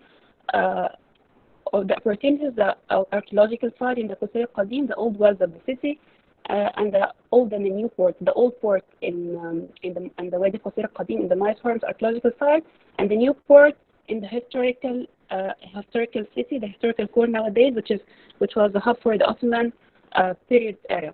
And then for the weaknesses, we are having depleted a historic core and poor infrastructure, water and transportation, disconnected public spaces and fragmented. Ineffective development regulations. And for the threats, we're having the flash floods, the reef depletion, and the loss of the heritage due to ineffective regulations and coastal illustration. So next, please. So we are having, by identifying all this SWOT, we are having four questions to ask.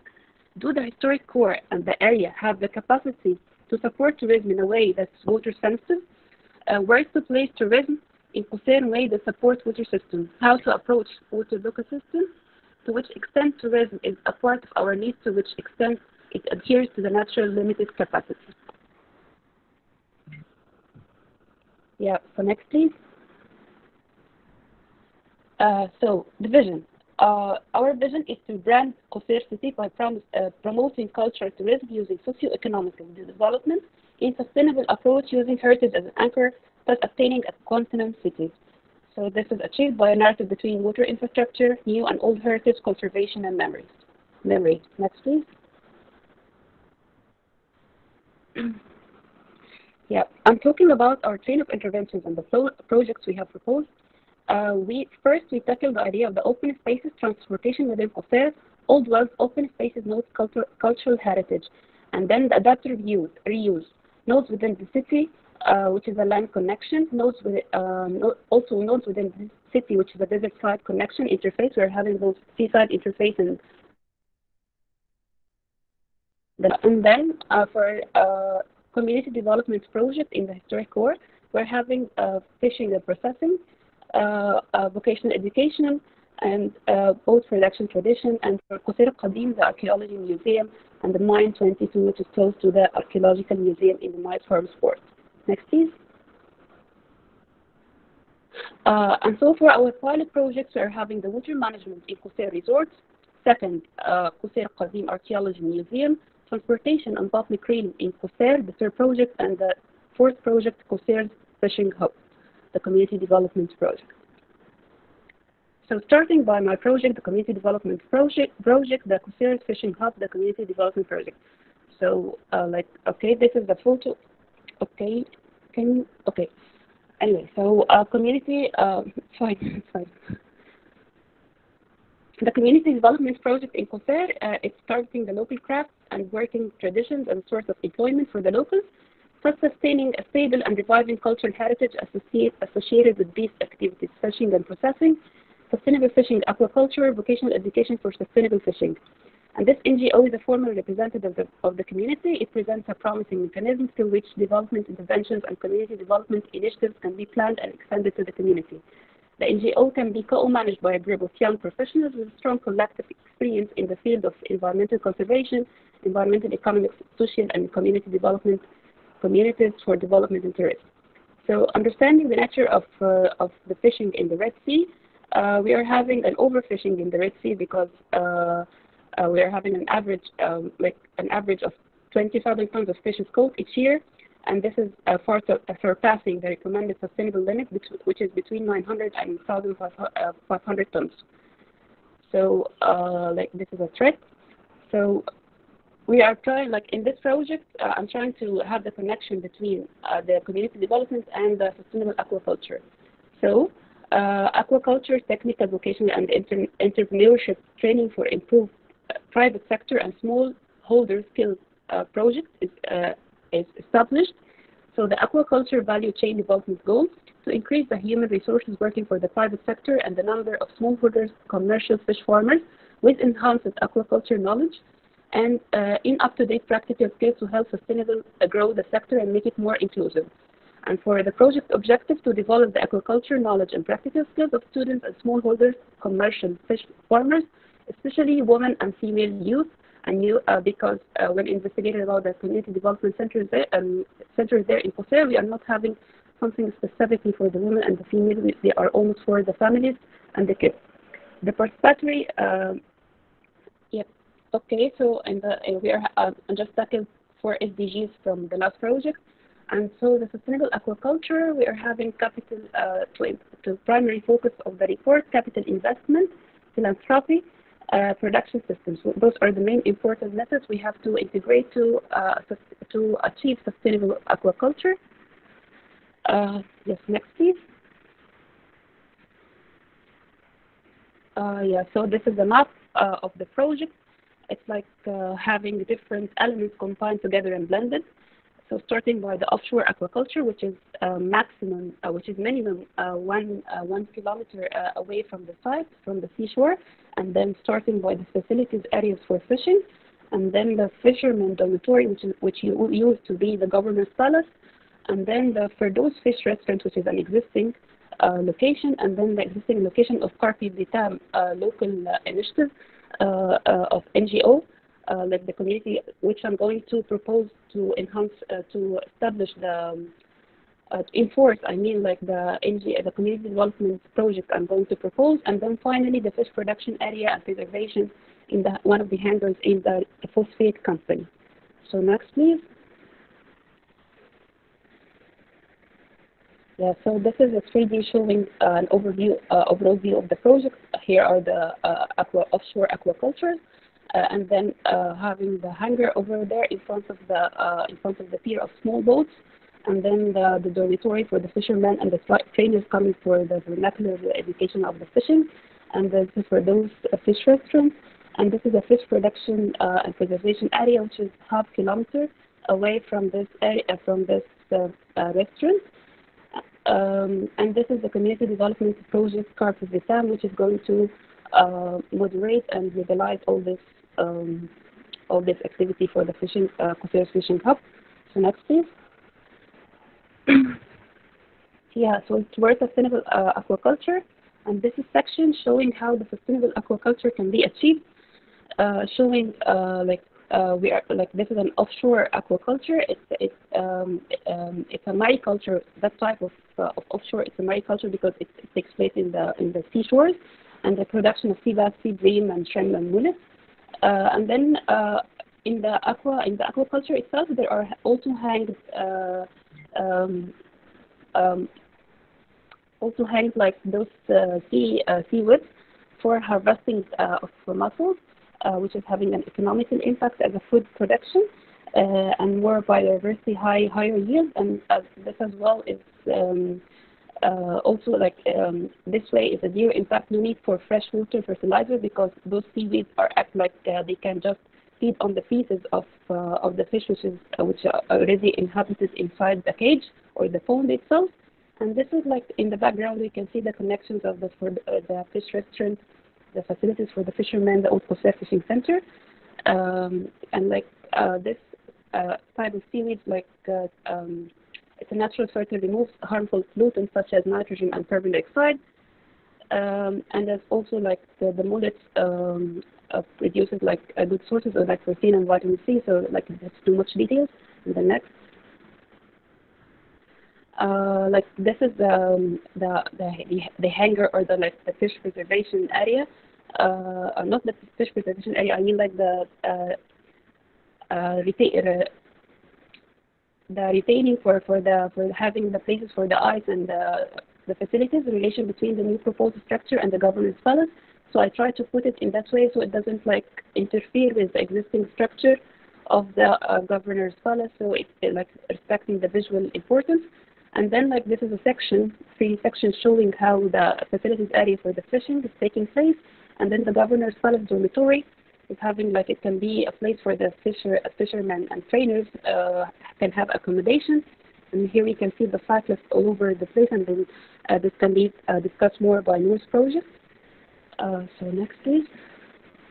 Yeah, so the assessment, social crafts, socially, crafts and traditions make the of the locals of Qusayr, this type of labor which doesn't need higher education. So people of Qusayr would be more connected to their city and revitalizing the old craft of the city, because the fishing was one of the main traditional crafts of the city by Al-Adda tribe. Environmental measures are considered to be taken in consideration because producing the food for the locals, economical, locals would benefit, plus it's an attraction for the tourists. Governmental, with the most important part, we are trying to mitigating the factors to improve the including of the aquaculture, because it causes a threat actually to include it.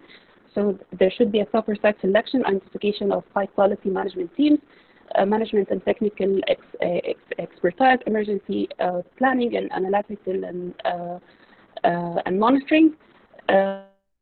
And also like long-term supply agreements for the financial as well, and management and technical expertise emergency. Okay, so next please. I think, yeah, I'm done with the project. Yes, so it's Kusham's turn. Hello. Next slide. Okay. So water management, basically we are focusing on 3 resorts. Next slides. As we know, water consumption in resorts is on the daily basis is high, and 200 cubic meters water every resort use daily, and out of that there is a lot of number of brine which they discharge in the sea, and also they use a lot of water for the irrigation landscape thing. Next slide. Okay, so our plan is to use carousels instead of desalination plants, so that we can decrease the discharge of brine.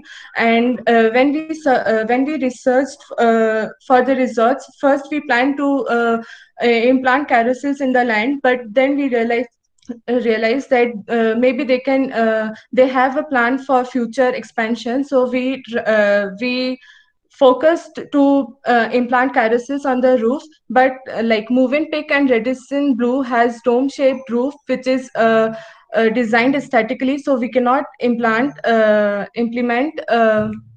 carousels there. So we are implementing carousels on the Flamenco resorts. So available area we have on the Flamenco resort is 9,184 meters square, and each carousels need 3 meters square of area. So according to that, we are implementing 3,061 carousels, which will produce 61,220 liters of fresh water daily. And the cost for the for carousels will be $10 lakh. Next slide. After that, instead of discharging brine water in the sea, we can treat brine water and convert it into concentrated, and then we can convert the concentrated grind into useful chemicals such as sodium hydroxide or hydrochloric acid, which also helps to prevent fouling of the membranes used to filter salty water. And also desalination plants itself uses quite lot of sodium hydroxide, so it will also be beneficial for the desalination plant. Next slide.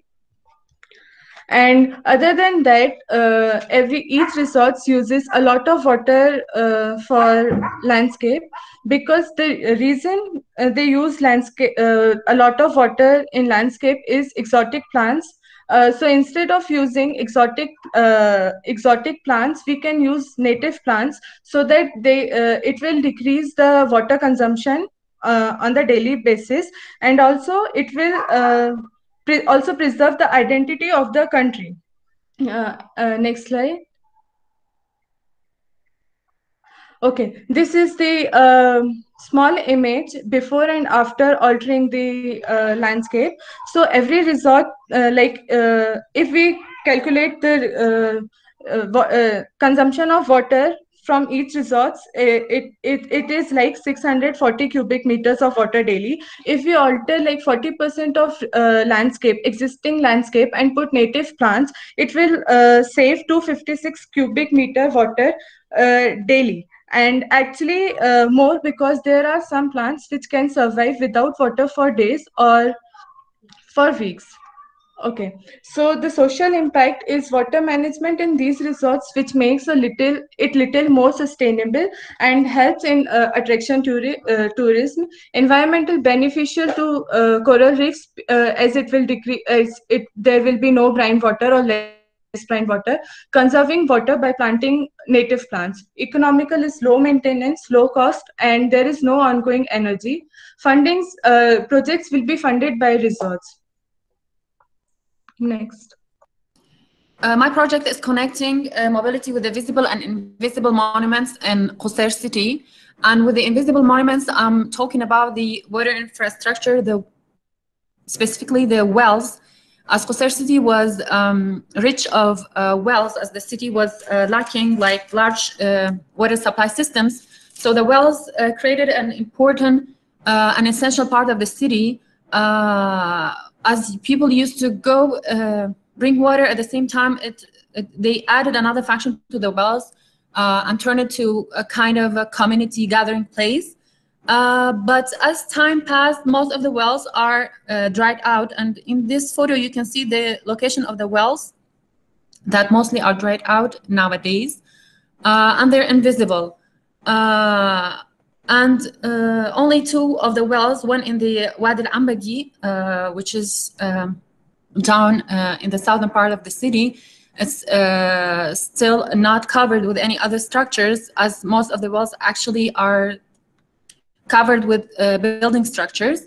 And also the well near the old Qusair, which is 25 kilometers to the west of the old Qusair al-Qadim city.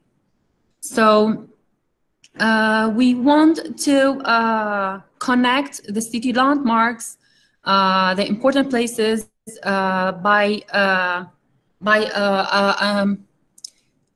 like enhancing the mobility by connecting through cycling, cars, pedestrians, and also through boats in the city, and also to have some public spaces or community places around the old wells.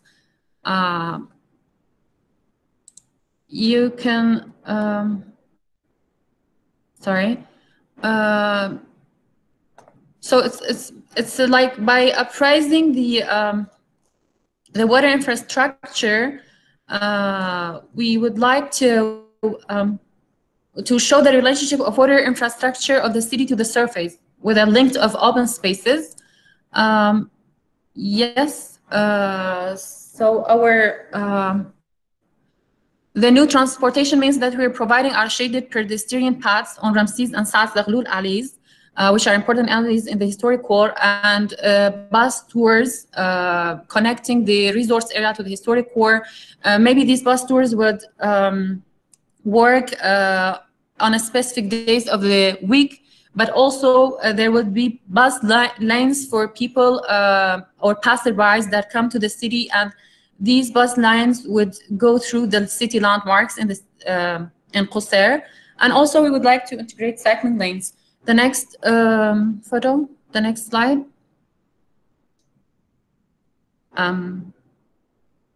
Yeah. So if you can see, we have the resorts area, my colleague's project on the Qusair al-Qadim area, and also we have the historic core with different city landmarks. So we are having bus lanes and cycling lanes from the resorts area to the historic core, which is unfortunately, like, because of the scale of the sheet, it's not obvious here. Then we would have bus stations in the city, near the city landmarks, and some of the wells that we would like to reappraise it.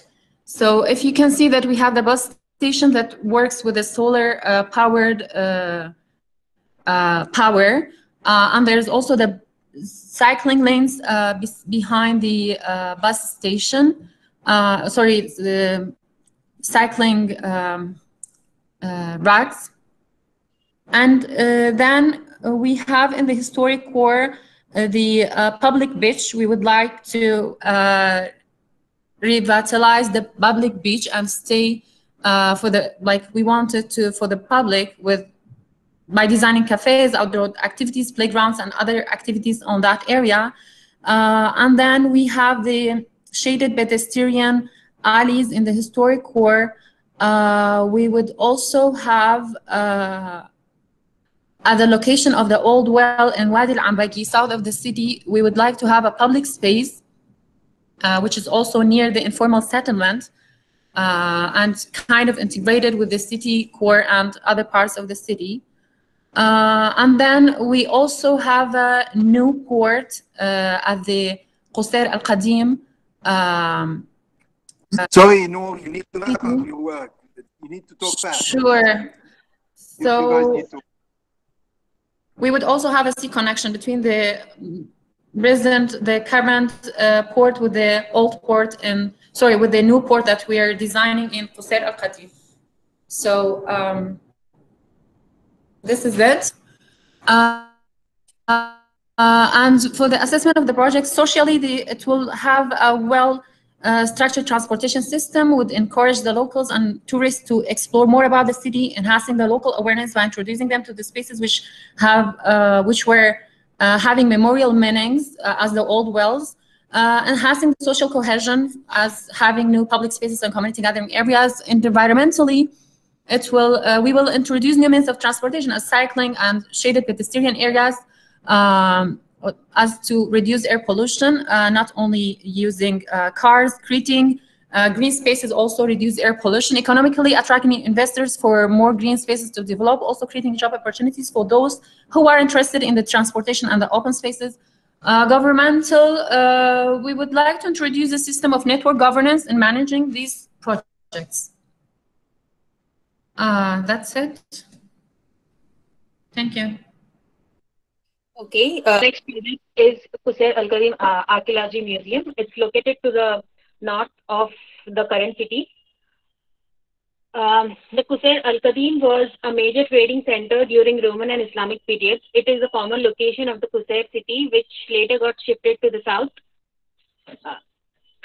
Okay, so this is the existing situation. The site, these are the ruins that we have, the Qusair al-Qadim excavations. The site is not directly linked to the Red Sea as it did before due to the main road that is running along the coast. The lake is mostly dry other than during the flash floods. The site is surrounded by two wadis called Wadi Qusair al-Qadim and Wadi al-Ans. On the other side of the road, we have Movenpick Resort, and here we have diving center for the Movenpick itself, and Flamenco and Radisson Blue resorts are close by. For the proposal,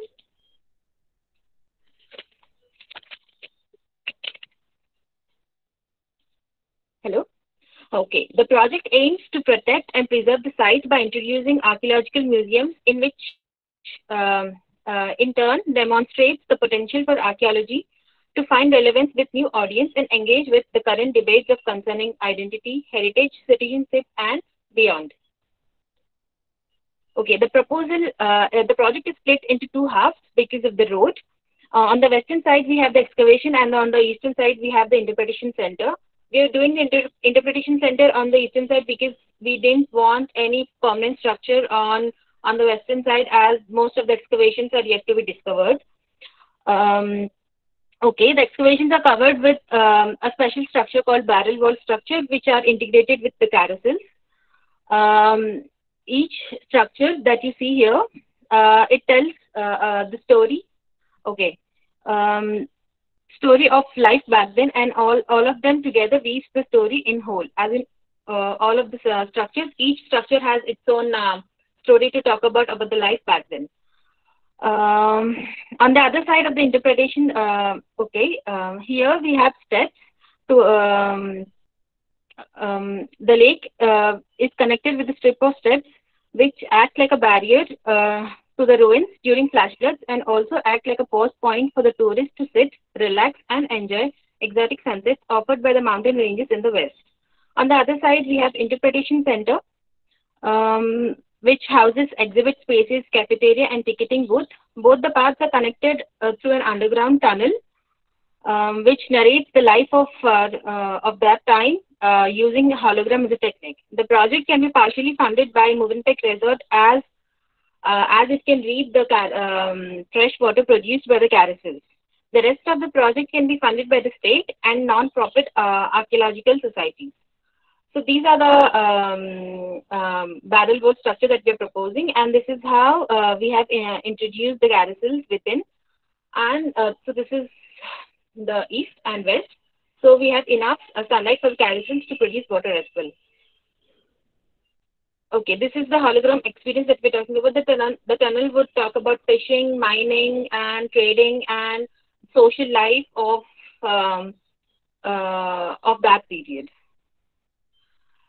Okay, the social impacts that we're looking at, that it would create a sense of place and responsibility, and the cultural resources, especially as in we would have a lot of specialist archaeologists and historic preservation professionals coming from different places to the city. It would create a different social structure, and it also introduces museum industry to the place.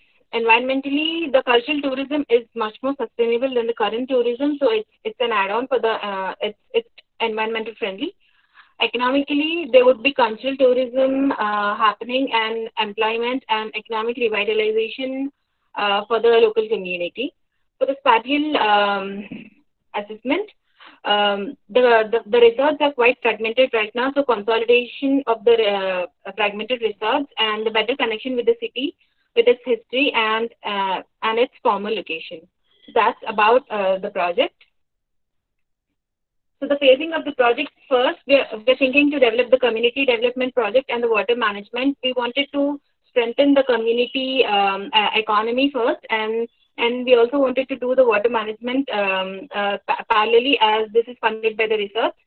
On the second phase, we wanted to develop the mobility of the city as to make it accessible for the tourists and for the citizens.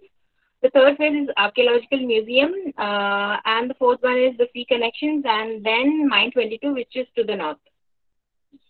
Okay, the conclusion. The chain of interventions proposed aim to break the vicious cycles of tourism, environment, and socio-economic development patterns of the city. Each project has contributed its own thing. Qusair Al-Qadim Archaeological Museum project addresses current debates concerning identity, heritage, citizenship, and beyond. Also promotes cultural tourism, which is more sustainable and friendly than the current tourism, thus breaking the vicious cycle of tourism and environment. The water management project in research addresses alternative sustainable techniques to produce water, fresh water using carousels. The project also looks to reduce the water consumption of landscape by introducing native vegetation. The community development project in historic core aims to bringing back the life of traditional boat building activity by providing infrastructure and funding necessary. The final project, the mobility project, connects the entire city in one big loophole, as in loop, thus creating a loop for tourism to boom. The project breaks the vicious cycles and produces potential labor activity within the process, making it beneficial for the citizens and reorienting the COSET towards a more sustainable development.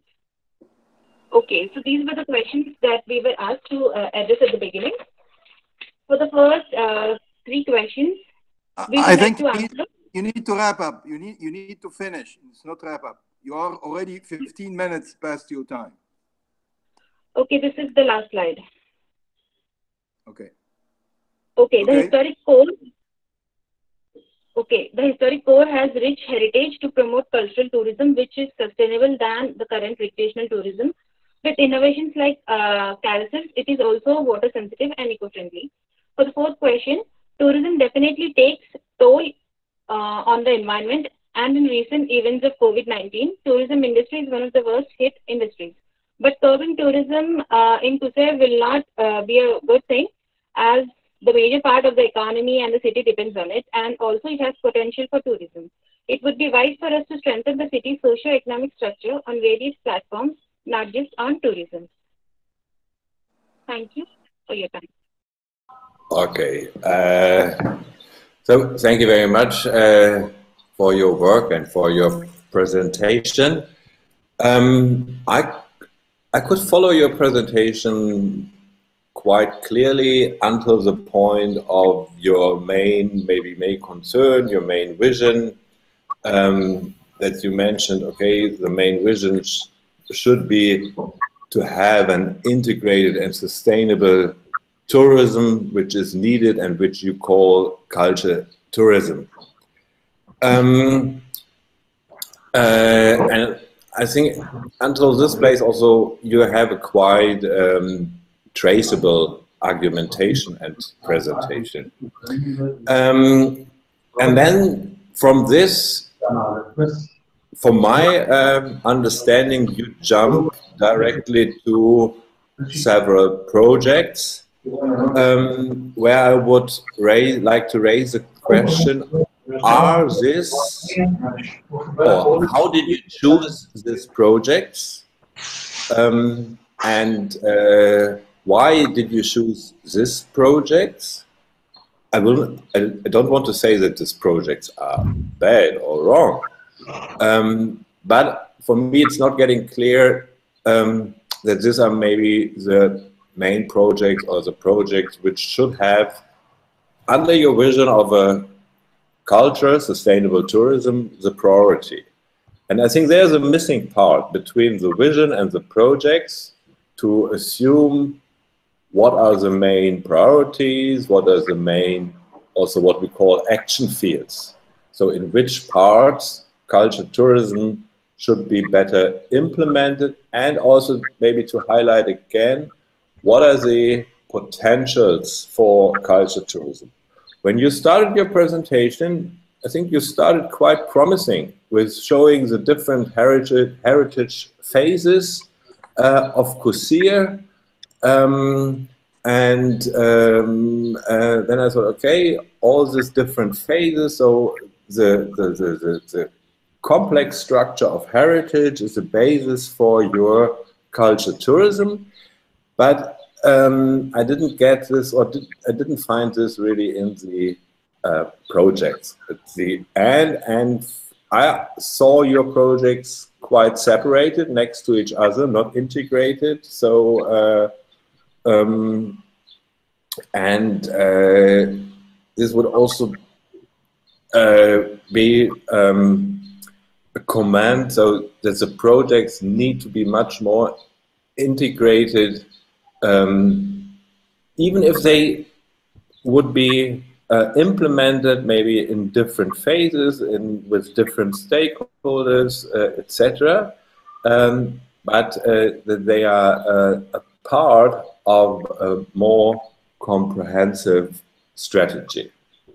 So this would be my comment, I don't want to go into the details of the projects now. There are different potentials and maybe also some, and of course also some weak points, but I would like to stress more this methodology and this general point. Thanks. In fact, after this last presentation, which covered many points that has been raised earlier in this in our session today, I want to say that to a big extent I'm satisfied with has been presented, because I mean now the overall vision of what has been done is clear after this last presentation. So I'm worried about judging the, because there is always some more level of details needed, some more level of integration of this and a final planning product. But let me ask Dr. Nabil, I mean, because I have little information about the program at all. What is the term of references of this product?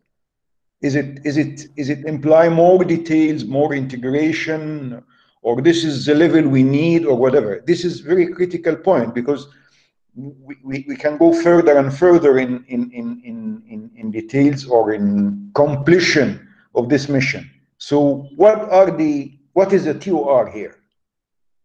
Well, our ambition that in part we've done the past 2 years, this is the third one, is that each team would arrive at a number of integrated projects that has been defined and that can be developed further into implementation. And all these projects has to be developed or investigated in terms of contents, programs, economy, environmental impact, and social impact as well. But this project has to be done within a bigger vision of the area that is these projects belong to. So first, they need to articulate a clear vision for the area. What I find a little bit, and in a way, I do understand the comments, particularly of Christoph, of fragmentation. I think this is the first year that we, of course, each year we would encourage students to work. Each one would develop a project, but we still kept them as a team. And I think one way when they start, we assigned, okay, we tell them, okay, each one need to be clearly responsible for one project. And I think they a little bit undermined the coordination and the consistent with the overall vision. Because I think, again, the clear thing that we are up to is one, clearly to provide an alternative for the master planning as done by GOPP for Qusair or for other places as well. And we need to do that very clearly. This is based on understanding political, the environmental conditions, and as well the real economical conditions of the area. So we are, in a way, I know, ambitious. The scale is not easy to grasp. There is not all the data is available, but still, I think we can provide a process. This is what we need to prove. Provide a process that can yield a real workable small-scale interventions that is consistent with an overall vision for development of this area. I need to comment to Dr. Nabil, please. As I understand now, the program is 2 years. We are just finished 1 year, and there's still another year to work in. That's right. And Yes. it seems that the final product will be committed to have both products. The first one is the master plan or the strategic plan, whatever, according to the Egyptian law or whatever, and in the same time produce well-detailed, elaborated project profiles. That's right. And these are two equal or balanced products, not the first. There is no major one and subsidiary one or secondary one. They are both the equal products. Is that right? Or the project profiles are the main objective? No, the program is 2 years, but our class is 1 term. It's the spring term. So our class is only 4 months. And of course, in a 4 month, this is a lot of work for students.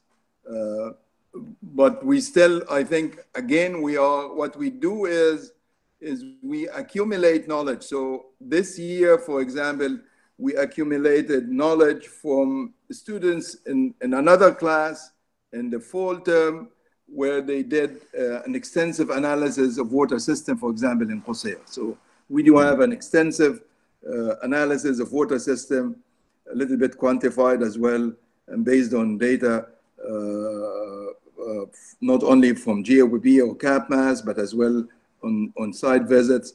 So we are trying to provide ourselves here during these 4 months, space for imagining a potential alternative again for development that is based on good analysis that has been done by other students from the previous class. Of course, our students need to go through those analyses, visit the site for themselves. But in an ideal situation, we will still have like 6 months to 1 year of work in order to elaborate on this work. What we've done before is we are building on what we learned from this 4-month term and further develop it into research, a more sort of a professional research that hopefully will produce something that we can really hand it to the government. That is what we are working on. We did that a little bit in Borg Rashid, and we are doing that now in Qusair, in parallel to what the students is doing. We are doing that in parallel a little bit. So we are trying to make the most out of what we are having in terms of resources or time or whatever. Yeah. Maybe I inspired now too much to a general debate, and it's clear this is the final presentation of a one-term project, and I'm happy with the general result today. So to see how much the students did in this different projects. But maybe we should just get back to this project, the third one, which they presented, and discuss further the potentials and good and maybe weak points of that. Okay. Anna, would you? Maybe I can join in. I mean, I also understand maybe Christoph's comment a bit as if you were maybe a bit lacking the cultural heritage and the development or the foundation, the founder analysis and development of that particular or like that because that's a bit of a core of the whole program. Or did I understand you right, Christoph? This was not my main point now. Main point was that I had the impression that with the vision, culture, tourism, and with the picture they showed before, the different phases of heritage, this was very promising for me. and there I saw a clear vision. And then at the end, I see the projects, which are, of course, projects done separately, but I would still demand or hope or ask for that these projects need to be a part of a comprehensive strategy. And this part in the middle, between the vision and the project, this was my main concern, that this part I'm missing. Yes, yes. Yeah. Yeah, I mean, this maybe I also do agree, although I understand as maybe it also has the wrong title, the project, because many of the interventions are dealing with like imminent environmental problems and very urgent issues. And there I think it is also suggesting in each project quite qualified answers regarding the water use in the resorts or the heritage with the wells and how to make this visible. That is a lost layer in the city. And also this other water related project with the aquaponic and the food production project, and yeah, so and maybe it is regarding this, for example, these aquaponic projects. I'm a bit. Do you know a lot about this aquaponic? Are there many good actually projects like this in the Red Sea? Is it suited for this kind of fish production on land, but also in the water? Because how I know it, of course, from a very different context, it is depending on cool water, and is not at all helped of these heat that you probably have in this location. That is maybe also a very technical question, but it would interest me since it's a very still big part of your project. Can I respond to the technical part of this question? Yes, according to the IPCC report that was developed December 2019, so it's very recent report, and that was really indicating the potential damage or impact of climate change on marine life. This report was indicating clearly that one potential good intervention is aquaculture, is introducing aquaculture. So this is, and I don't know specific studies in a specific area on the Red Sea, but I know that there is a potential for the Red Sea to, and actually not only a potential, but a great need actually for aquaculture in the Red Sea. I think this is. I would just like to add a small comment. The presentation was good, but I just find, I agree with Christoph that like your projects were not so much convincing for me, because you didn't have like these kind of justifications why they would be placed in, why did you choose them, and also because most of the slides, if you go through what you have presented, you'll find a lot of text, Maybe you needed more of illustrative or more strong visualizations for your ideas that would be more convincing, even if you would be focusing only on the details. Another point I would like to bring, and this is Myrna mentioned and at the beginning of the presentation, which is the women role. Yes, I know that the theme is focusing on the water sustainability and water development, but also I think bringing the women role and this kind of gender equality within this kind of theme is really important, and maybe one of the strategic points we can focus on more lately. Thank you so much. I mean, the discussion now is going to a very critical point, really, which is good, because really, my question to Christoph about, I agree with him in general, but I mean, are we missing clear, comprehensive vision and strategy for the city, or the project, the proposed projects are detached or disintegrated with somewhat clear up to now vision? I mean, this is, I'm a little bit not having a clear understanding of this. And within this, I mean, we can, I mean, the process of completing this mission, I mean, we can maybe we need some focus on the project and their overall feasibility and their environmental and social impact, and make another cycle of refining and improving the overall strategy. But I think it's, in a way or another, it's a clear, maybe not that clear, but I mean, we have a kind of clear vision, and we may need another cycle of going from the detailed project or the revisiting them in detail to see their impact, and then get back to another final comprehensive vision and strategy and so on. I totally agree, Dr. Tarek, but this we'll do in our research, because I think this is too much for the students to do, in a way, from my point of view. That's right.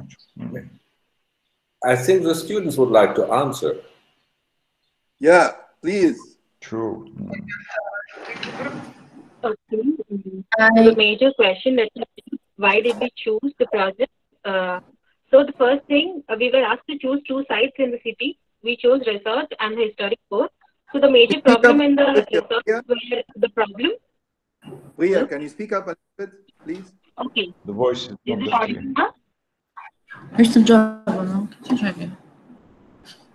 clear. Go ahead, yeah, Priya. Yeah, Noor, can you mute your mic? Okay, so the major problem with the resort was the water consumption and the brine and its effect on the coral reef. So that is one.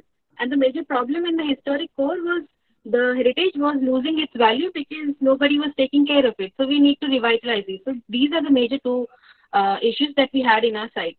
So the first project, water management project in the resorts, was to reduce the water negative impacts of desalination on the environment. That was the first project. And the second project was Midland, which talked about community development. We also wanted the fishing activity to come back, which happened.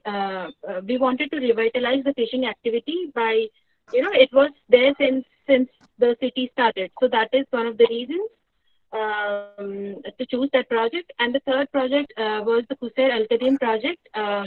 It's the excavation site. It's quite old. It has its heritage value, and nobody knows about it. It's not being taken care of, and we saw a potential museum industry in the city. As in, we wanted to rebrand the tourism that is happening.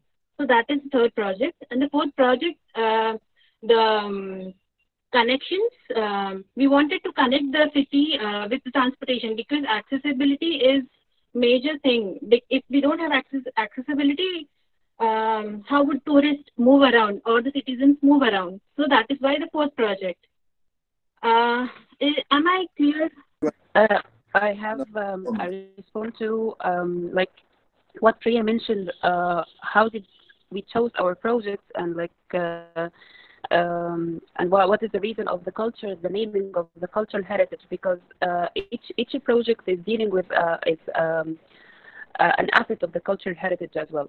Yeah, I mean, like for Priya's project, it's dealing with archaeology and the Romans' cultural heritage of the city. My project is dealing with the fishing trade, which was it was the main source of food production for the city of the locals. And like we can see that no one is mentioning the locals' role, and even when we had surveys with the locals themselves, they more than one of them just like asked for that revitalizing of that of the local craft for that food production, because they are lacking, as mentioned, the labor and the education. So it's like it's all connected, like mentioning how the cultural heritage is in that project as well. And for Noor's project, because we are dealing with the old wells and the memory of the place and the spaces, So so like people used to gather in that specific places, and if you go to Qusair, you will find it's a desert, and like you will not have like there's no a clear sense of space or gathering. So that's why by way or another we are trying to integrate that cultural heritage of the meaning of the water infrastructure that used to take place in that area. And for the last project, for Kushali's project, because we are dealing with the heritage there